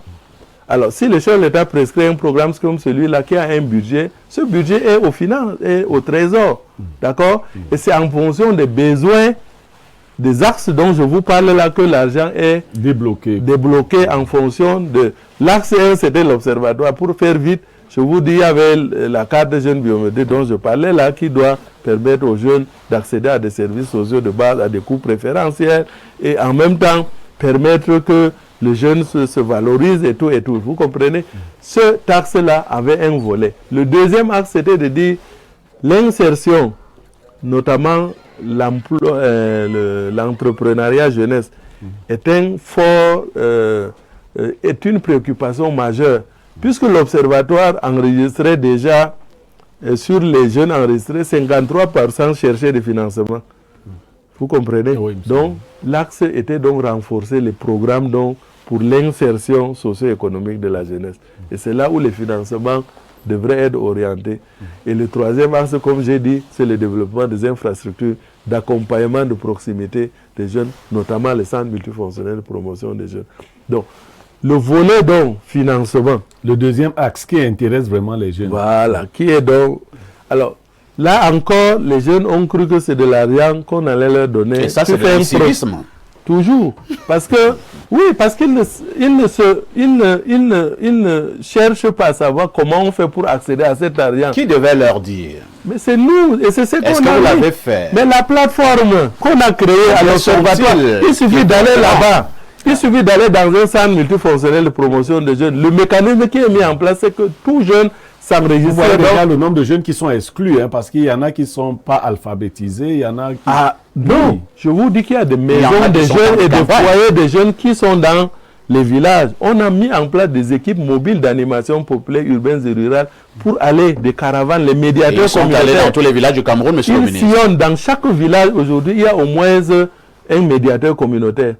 Donc la mission... Moi, je vais chercher celui de mon village, monsieur le ministre. Ah, mais oui, ça, je préfère. Et si dans votre village, il n'y a pas un médiateur communautaire au plus, ça veut dire que vous êtes encore vu. Vous êtes incivique, ça veut dire qu'il y a un village finalement. Oui, parce que personne n'a accepté s'engager, se mettre au service de sa communauté. Manque d'informations, monsieur le ministre. Mais non. Je vous dis encore une fois de plus que le ministère a été créé par le président là, depuis 2004. Et depuis lors, des outils ont été mis en place pour au moins l'information des jeunes. Alors, je vais poser une autre question. Monsieur le ministre, s'il vous plaît. Les jeunes veulent... Mais je décris d'abord le mécanisme, s'il te plaît. Je pense qu'on avait presque tout dit concernant le mécanisme, c'est qu'il faut s'enregistrer à la plateforme l'Observatoire, donc dans un CMPJ ou à la plateforme. Ensuite, on passe le réarmement moral civil entrepreneur, parce que c'est la condition. C'est par le réarmement qu'on sait que le jeune a été un bon risque. Que le jeune là ne va pas prendre l'argent de l'agriculture pour aller acheter le moto-taxi alors que... Donc, si les armes eux-mêmes sont déjà qualifiés de bons, quoi. Leurs pères éducateurs eux-mêmes ont été identifiés comme étant des personnes... C'est le formateur de formateurs. Vous êtes même un bon coach. Je pense qu'on peut même vous affecter une cohorte. Parce que c'est comme ça qu'on fait. On utilise les gens éclairés qui savent exactement ouvrir l'esprit du jeune et détecter les motivations, le motiver davantage, lui inculquer ce fighting spirit pour qu'il réussisse dans son projet. Mais, monsieur le ministre, le Camerounais, comme nous l'appelons. Donc, c'est après ça qu'on peut donc commencer à élaborer un business plan.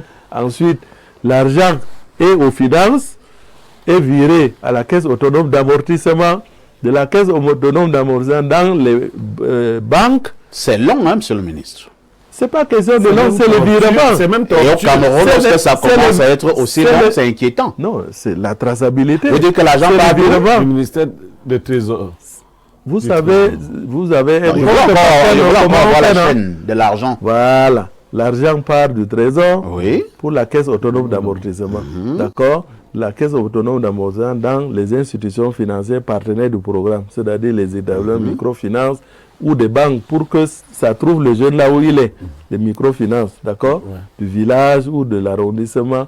Et quand c'est là, c'est donc le jeune ouvre donc son compte là, vous comprenez, et l'argent est viré en fonction donc des business plans du jeune, du plan de décaissement, vous comprenez. Monsieur le ministre, je rappelle que monsieur le ministre, je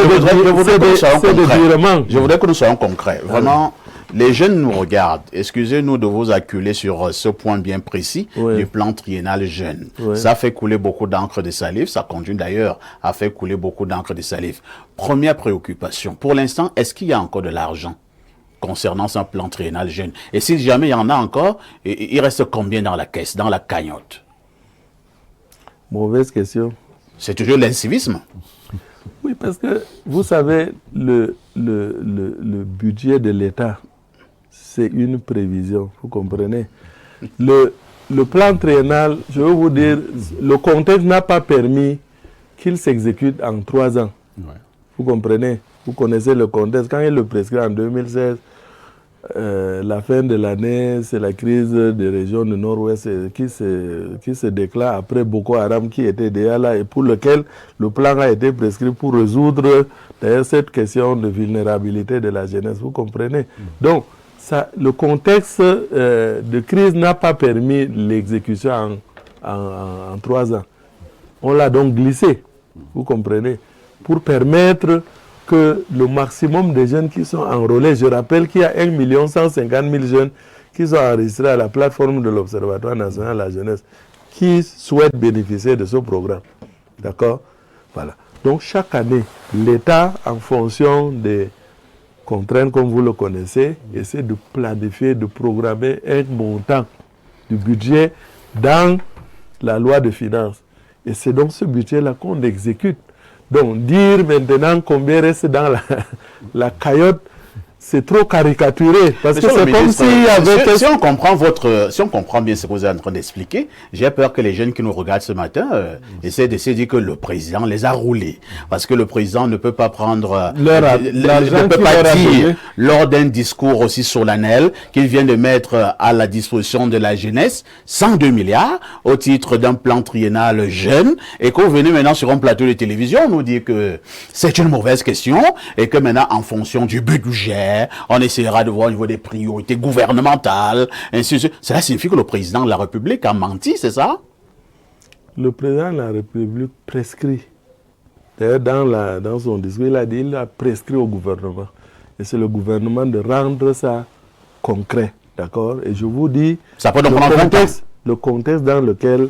et c'est ça, les jeunes sont conscients, parce que cette crise, les jeunes sont à la fois acteurs, et victimes, vous savez ça. Ces crises, c'est les jeunes qui sont acteurs, qui ont déclenché cette crise. Aujourd'hui, ils sont victimes parce que ces ressources que le chef de l'État a prescrites ne peuvent malheureusement pas être disponibles. Parce qu'il faut aller éteindre d'abord le feu allumé. Et ça, nous leur disons ça en toute franchise. Et je pense que les leaders qui participent aux différentes rencontres le connaissent. Et c'est pourquoi beaucoup se sont d'ailleurs engagés à aller éteindre ce feu. Il y en a beaucoup qui sont dans la promotion de la paix, dans la sensibilisation pour que leurs pères déposent les armes. Vous comprenez?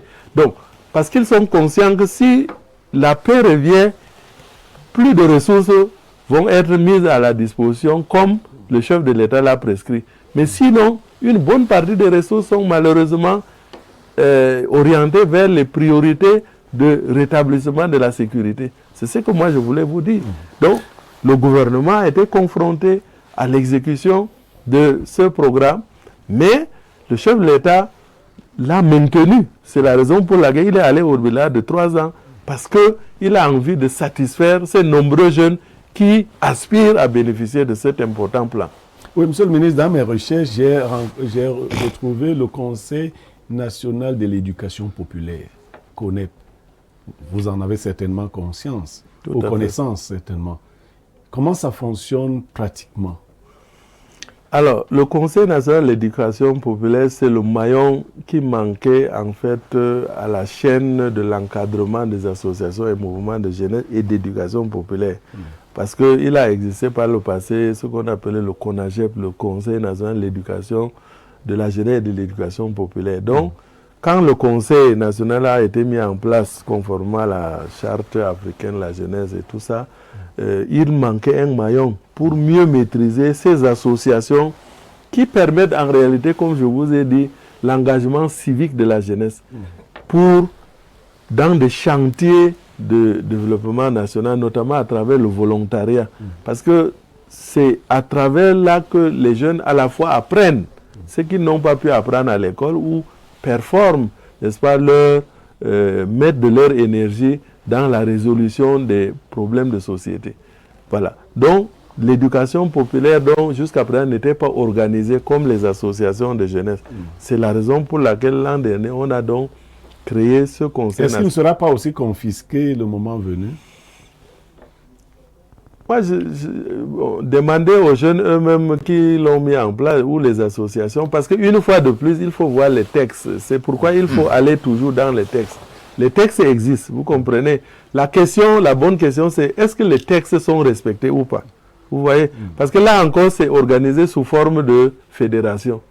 C'est-à-dire, ce ne sont pas les gens de l'éducation populaire, chacun qui se dit je suis de l'éducation. Non, c'est les leaders des associations d'éducation populaire qui se mettent donc en réseau au niveau de l'arrondissement, ensuite au niveau des fédérations, au réseau départemental et fédération régionale.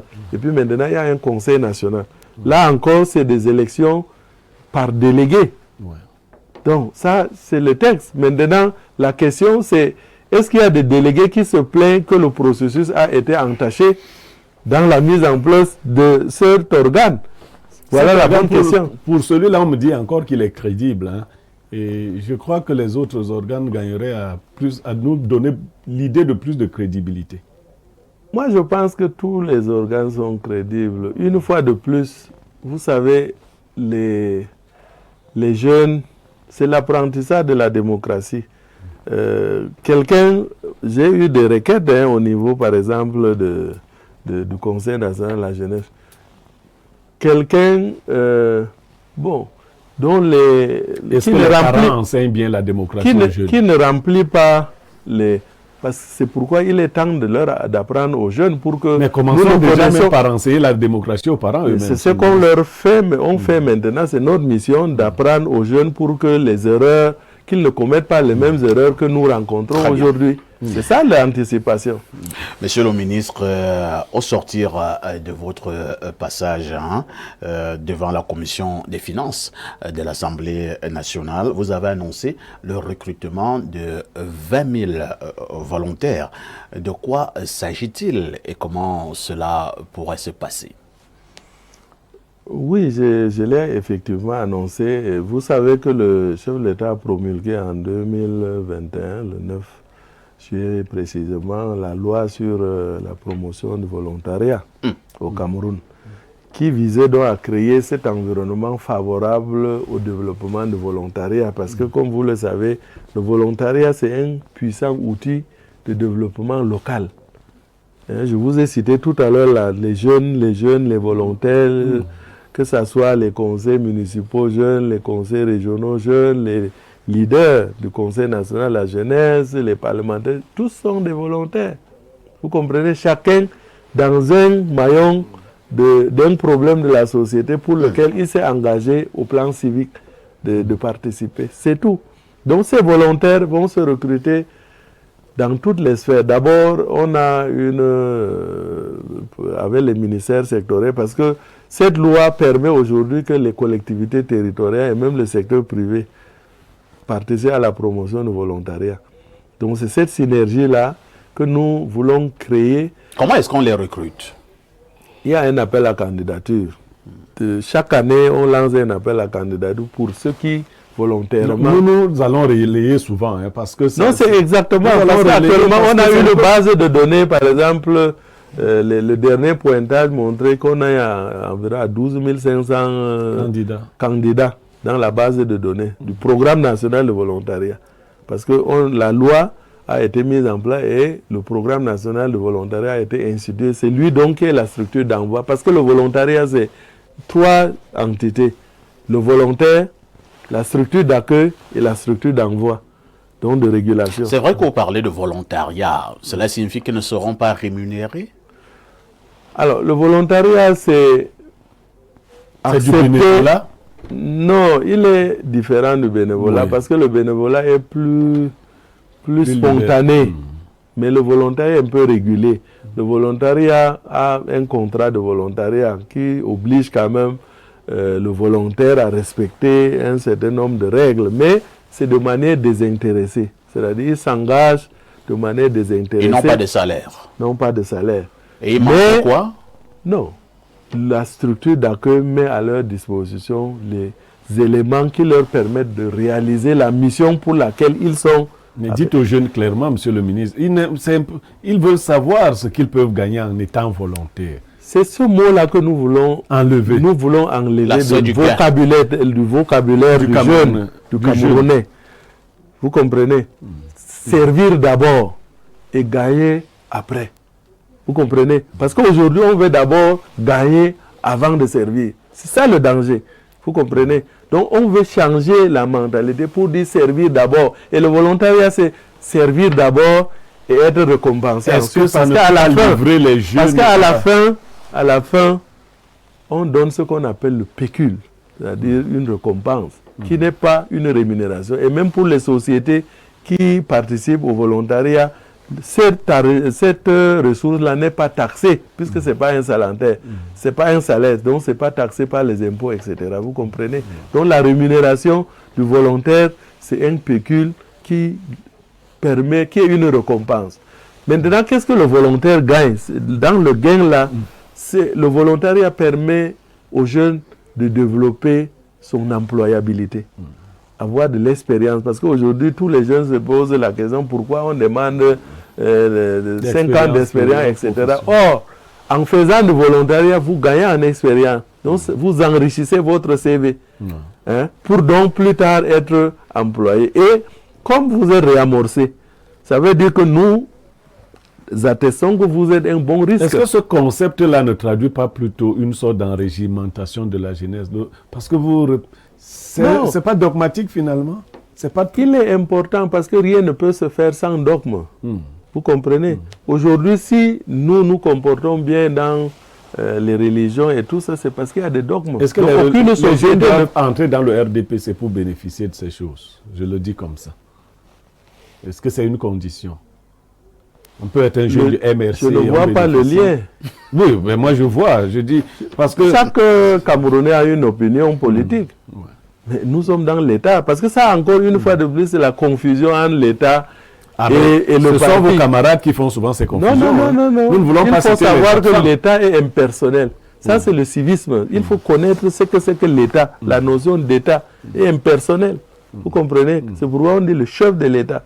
Donc, quand le chef de l'État agit dans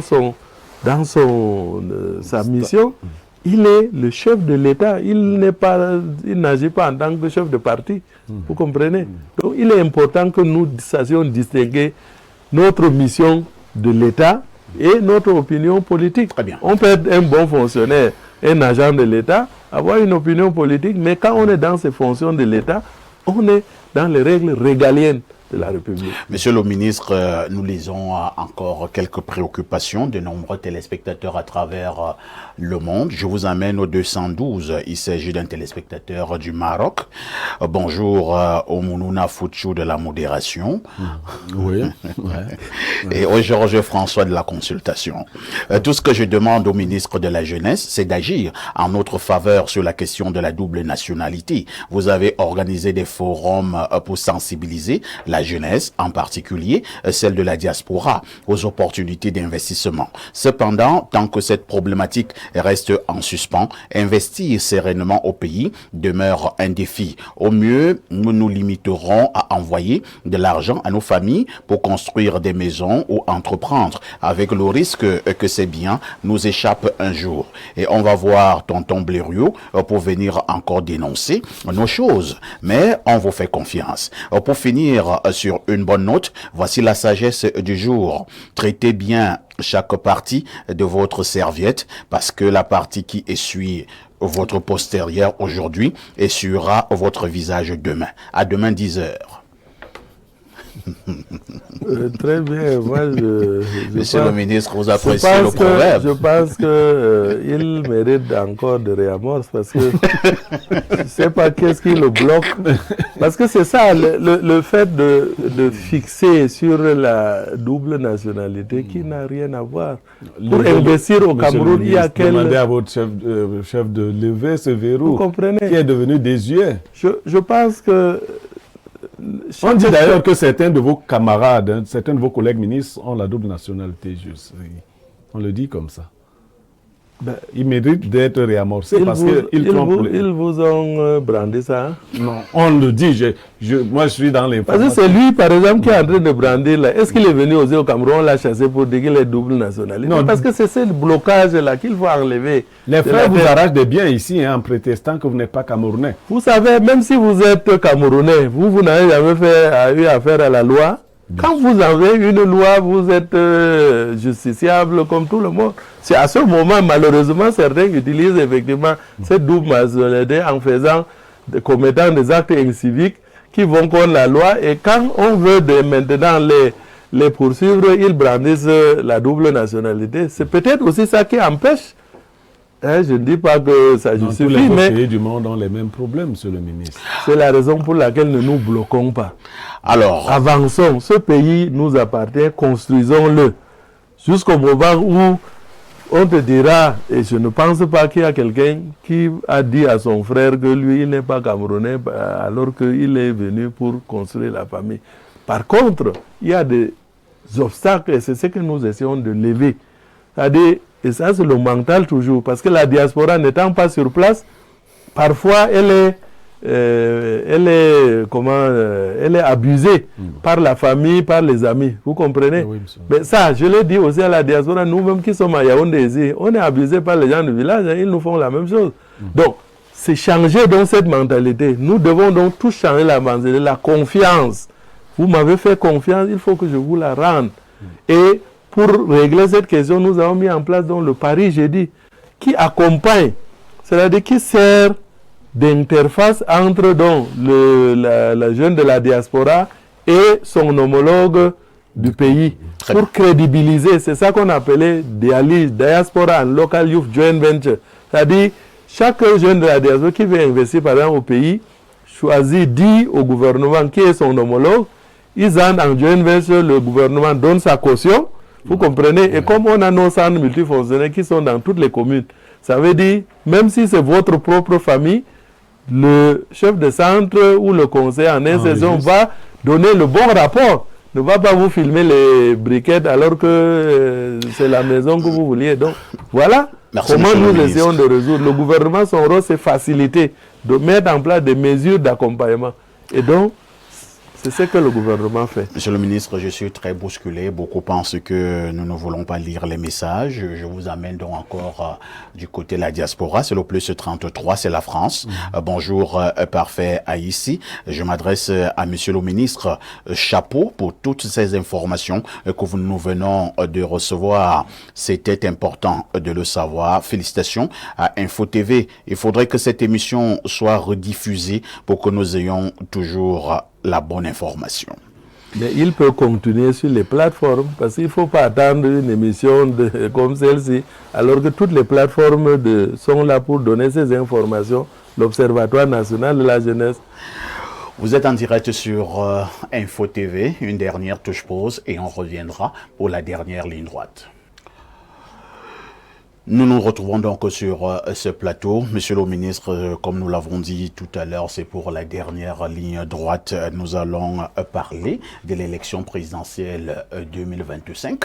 Cette élection qui se tiendra en octobre dans notre pays, le Cameroun. Nous l'avons dit en ouverture, les jeunes sont majoritaires lorsque nous parlons de l'électorat au Cameroun. Vous qui êtes ministre des Jeunes, permettez-moi de parler ainsi.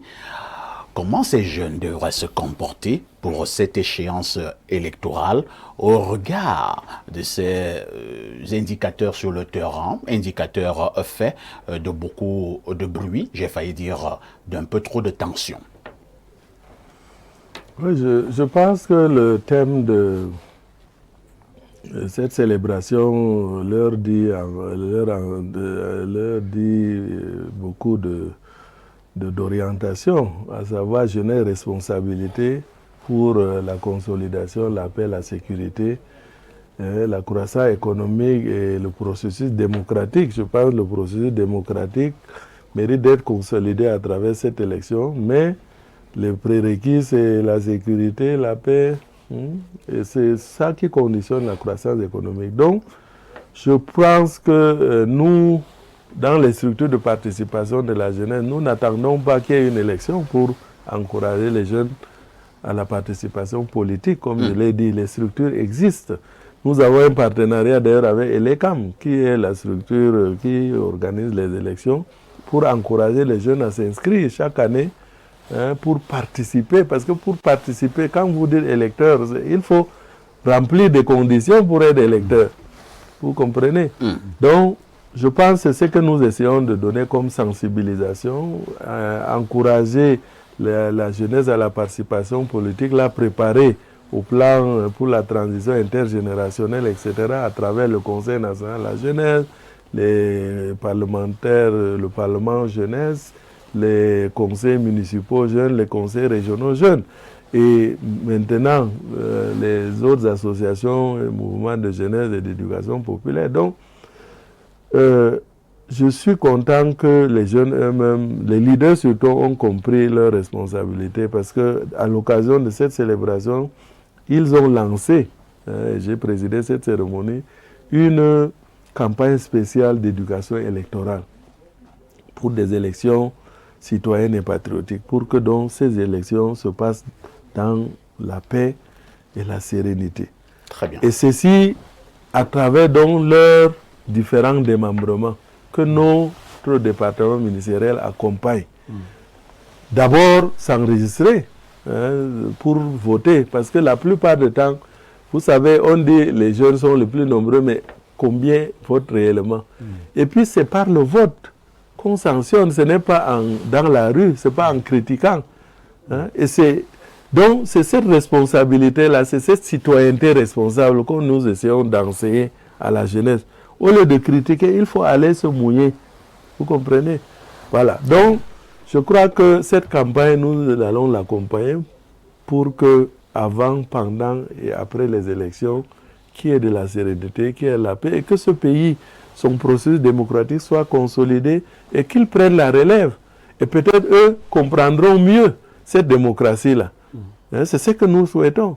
Parce qu'aujourd'hui, tout le monde est à l'apprentissage de la démocratie. Certains voient comme un champ de bagarre, etc. Or, c'est un débat d'idées et c'est ce que nous essayons de faire à travers les différents échanges et tout ça que nous essayons de promouvoir au sein de la jeunesse.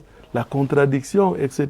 C'est ça la démocratie, ce n'est pas la violence, c'est vraiment la participation citoyenne, en connaissant ses droits, ses devoirs, les limites, etc., etc. Donc voilà l'apprentissage que nous faisons. Et nous avons aujourd'hui des experts qui accompagnent ce processus et nous pensons que les jeunes vont davantage s'enrôler dans les caravanes. Pierre Billorio. Oui, monsieur le ministre, c'est une question qui a été évoqué en début de ce programme. Est-ce que des consignes précises sont données à ces centres de jeunesse dans le sens de voter un candidat particulier? Et vous avez aussi parlé de transition générationnelle. Je voulais m'interroger, est-ce que vous y songez vraiment? Ou ce n'est qu'un écran de fumée pour les jeunes quand on voit l'âge de certains de nos dirigeants et même de certains candidats à la présidentielle? J'ai coutume de dire, en réalité, cette transition générale, elle est là. Vous pensez que qui décide aujourd'hui dans les politiques gouvernementales? C'est le président de la République, c'est le Désolé. président Niat, c'est le Vous président savez comment les décisions sont prises. Ça, c'est encore une fois de plus de l'incivisme. Oui. On pouvait achever sans ça, mais bon, vous avez insisté. Oui, parce que les décisions sont prises comment? Est-ce que vous comprenez?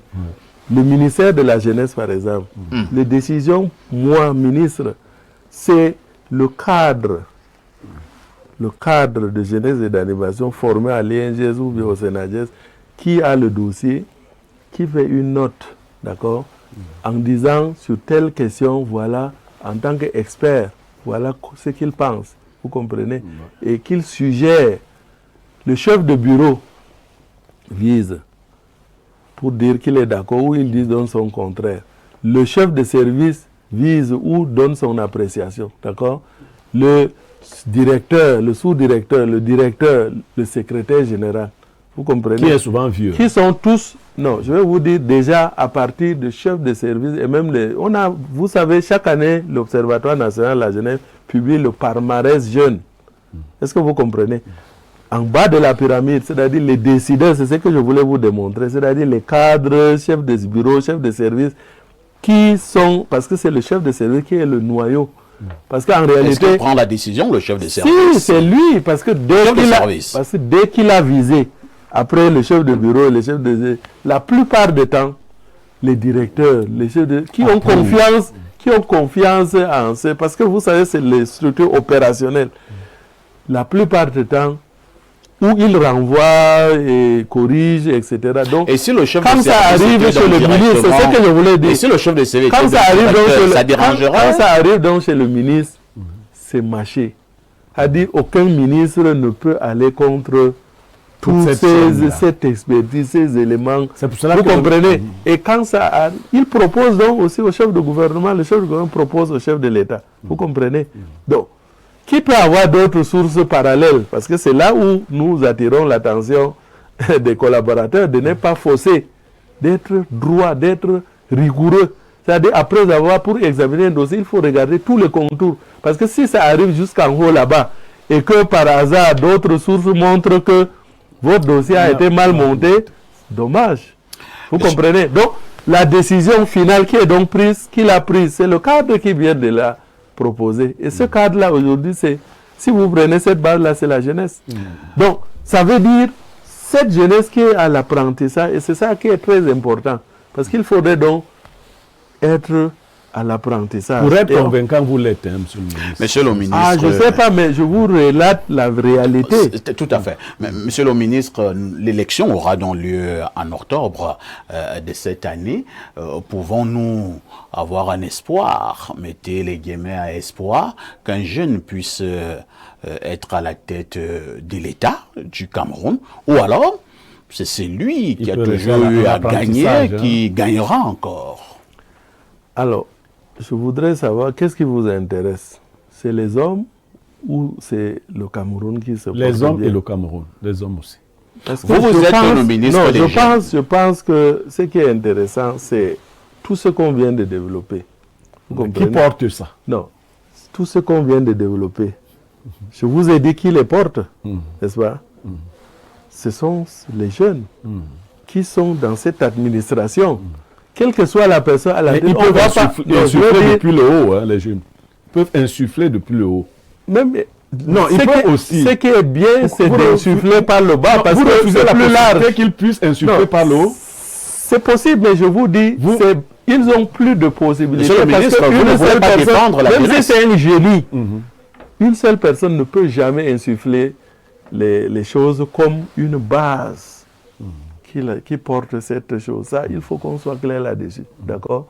Donc, je pense que ce qui est important là, c'est les préoccupations que nous venons de donner, les réponses qui doivent être données. Et ça, je dis, s'il y a un illuminé, vous comprenez, il va proposer ces éléments. Vous comprenez? Aujourd'hui, le président de la République a une politique qui est édifiée, que je suis en train de présenter. En ce qui concerne les secteurs jeunesse, il y en a comme ça dans plusieurs secteurs.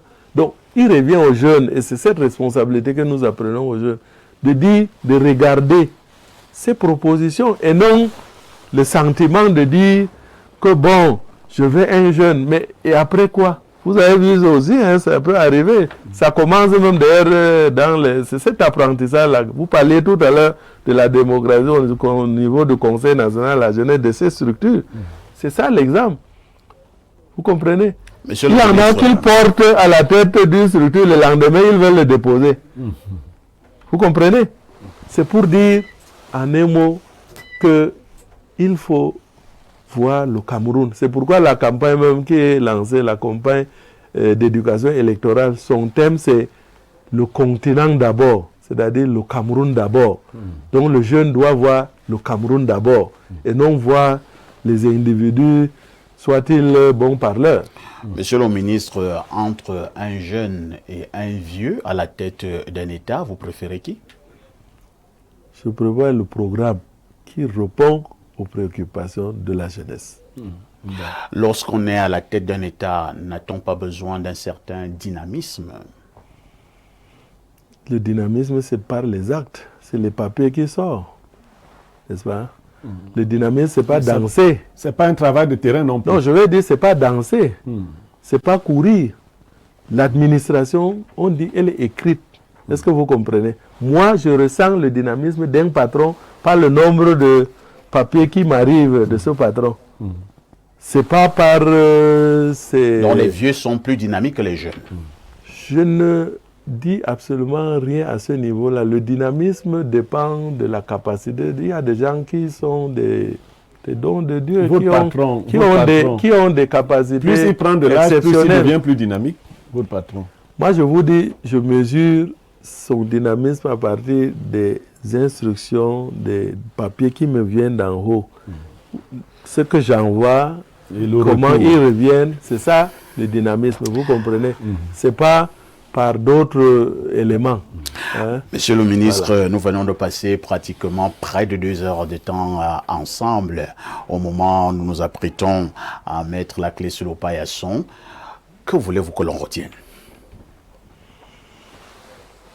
D'abord, je souhaiterais que tout ce qui a été dit ici soit approprié par les jeunes et même les leaders, les moins jeunes, parce que je pense que nous tous, nous avons besoin d'une bonne information de ce qui se fait, de ce que le gouvernement fait, de ce que l'État fait, et que chacun se sente responsable d'une parcelle de mission de cet État-là. Parce que c'est l'indifférence des uns et des autres qui font en sorte qu'il y a comme un laisser-aller, hein, parce que personne, ni le chef de l'État, ni le ministre, ni même pas les directeurs, ne peuvent être partout pour attirer l'attention. Mais pour qu'un pays se tienne, il faut que chacun soit le gendarme du civisme dans son environnement immédiat. C'est-à-dire dans ces studios, si quelqu'un dit quelque chose de mauvais ou fait quelque chose qui ne va pas dans l'intérêt de l'État du Cameroun, c'est pourquoi c'est le Cameroun d'abord, j'attire son attention. Voilà, je n'attends pas que ce soit le policier ou bien le gendarme ou pour venir faire ce travail parce que c'est sa mission. Non, chacun de nous doit être le gendarme de civisme dans son environnement immédiat. Merci, monsieur le ministre. Info TV, par ma modeste voix, vous souhaite par anticipation une excellente 59e édition de la Fête de la Jeunesse au Cameroun. Je vous remercie par faire ici le consultant Pierre Blériot-Yemek et tous vos panélistes qui animent souvent cette émission pour le travail formidable que vous faites. Et je peux maintenant compter sur vous puisque vous êtes aujourd'hui les grands réamorcés, donc vous êtes désormais des réamorceurs. Hein, vous serez nos réamorceurs, nos ambassadeurs auprès, n'est-ce pas, de vos téléspectateurs. Merci, monsieur le ministre. On dirait également infiniment merci à notre président directeur général, monsieur Dieudonné Van, et qui aura mis tous les moyens pour que cet entretien ait lieu. Infiniment merci à toutes nos équipes rédactionnelles, mais également techniques qui ont abattu un travail formidable. La rediffusion de ce programme, c'est ce soir à partir de 22h30. Infiniment merci également à tous nos nombreux téléspectateurs éparpillés à travers le monde. Bien des choses au ministre de la Jeunesse et de l'Éducation civique, M. Mounouna Fouchou, et qui nous a fait confiance en nous accordant cet entretien. Infiniment merci, Monsieur le ministre. Une question avant de partir. Avec tout ceci, que faites-vous encore ailleurs?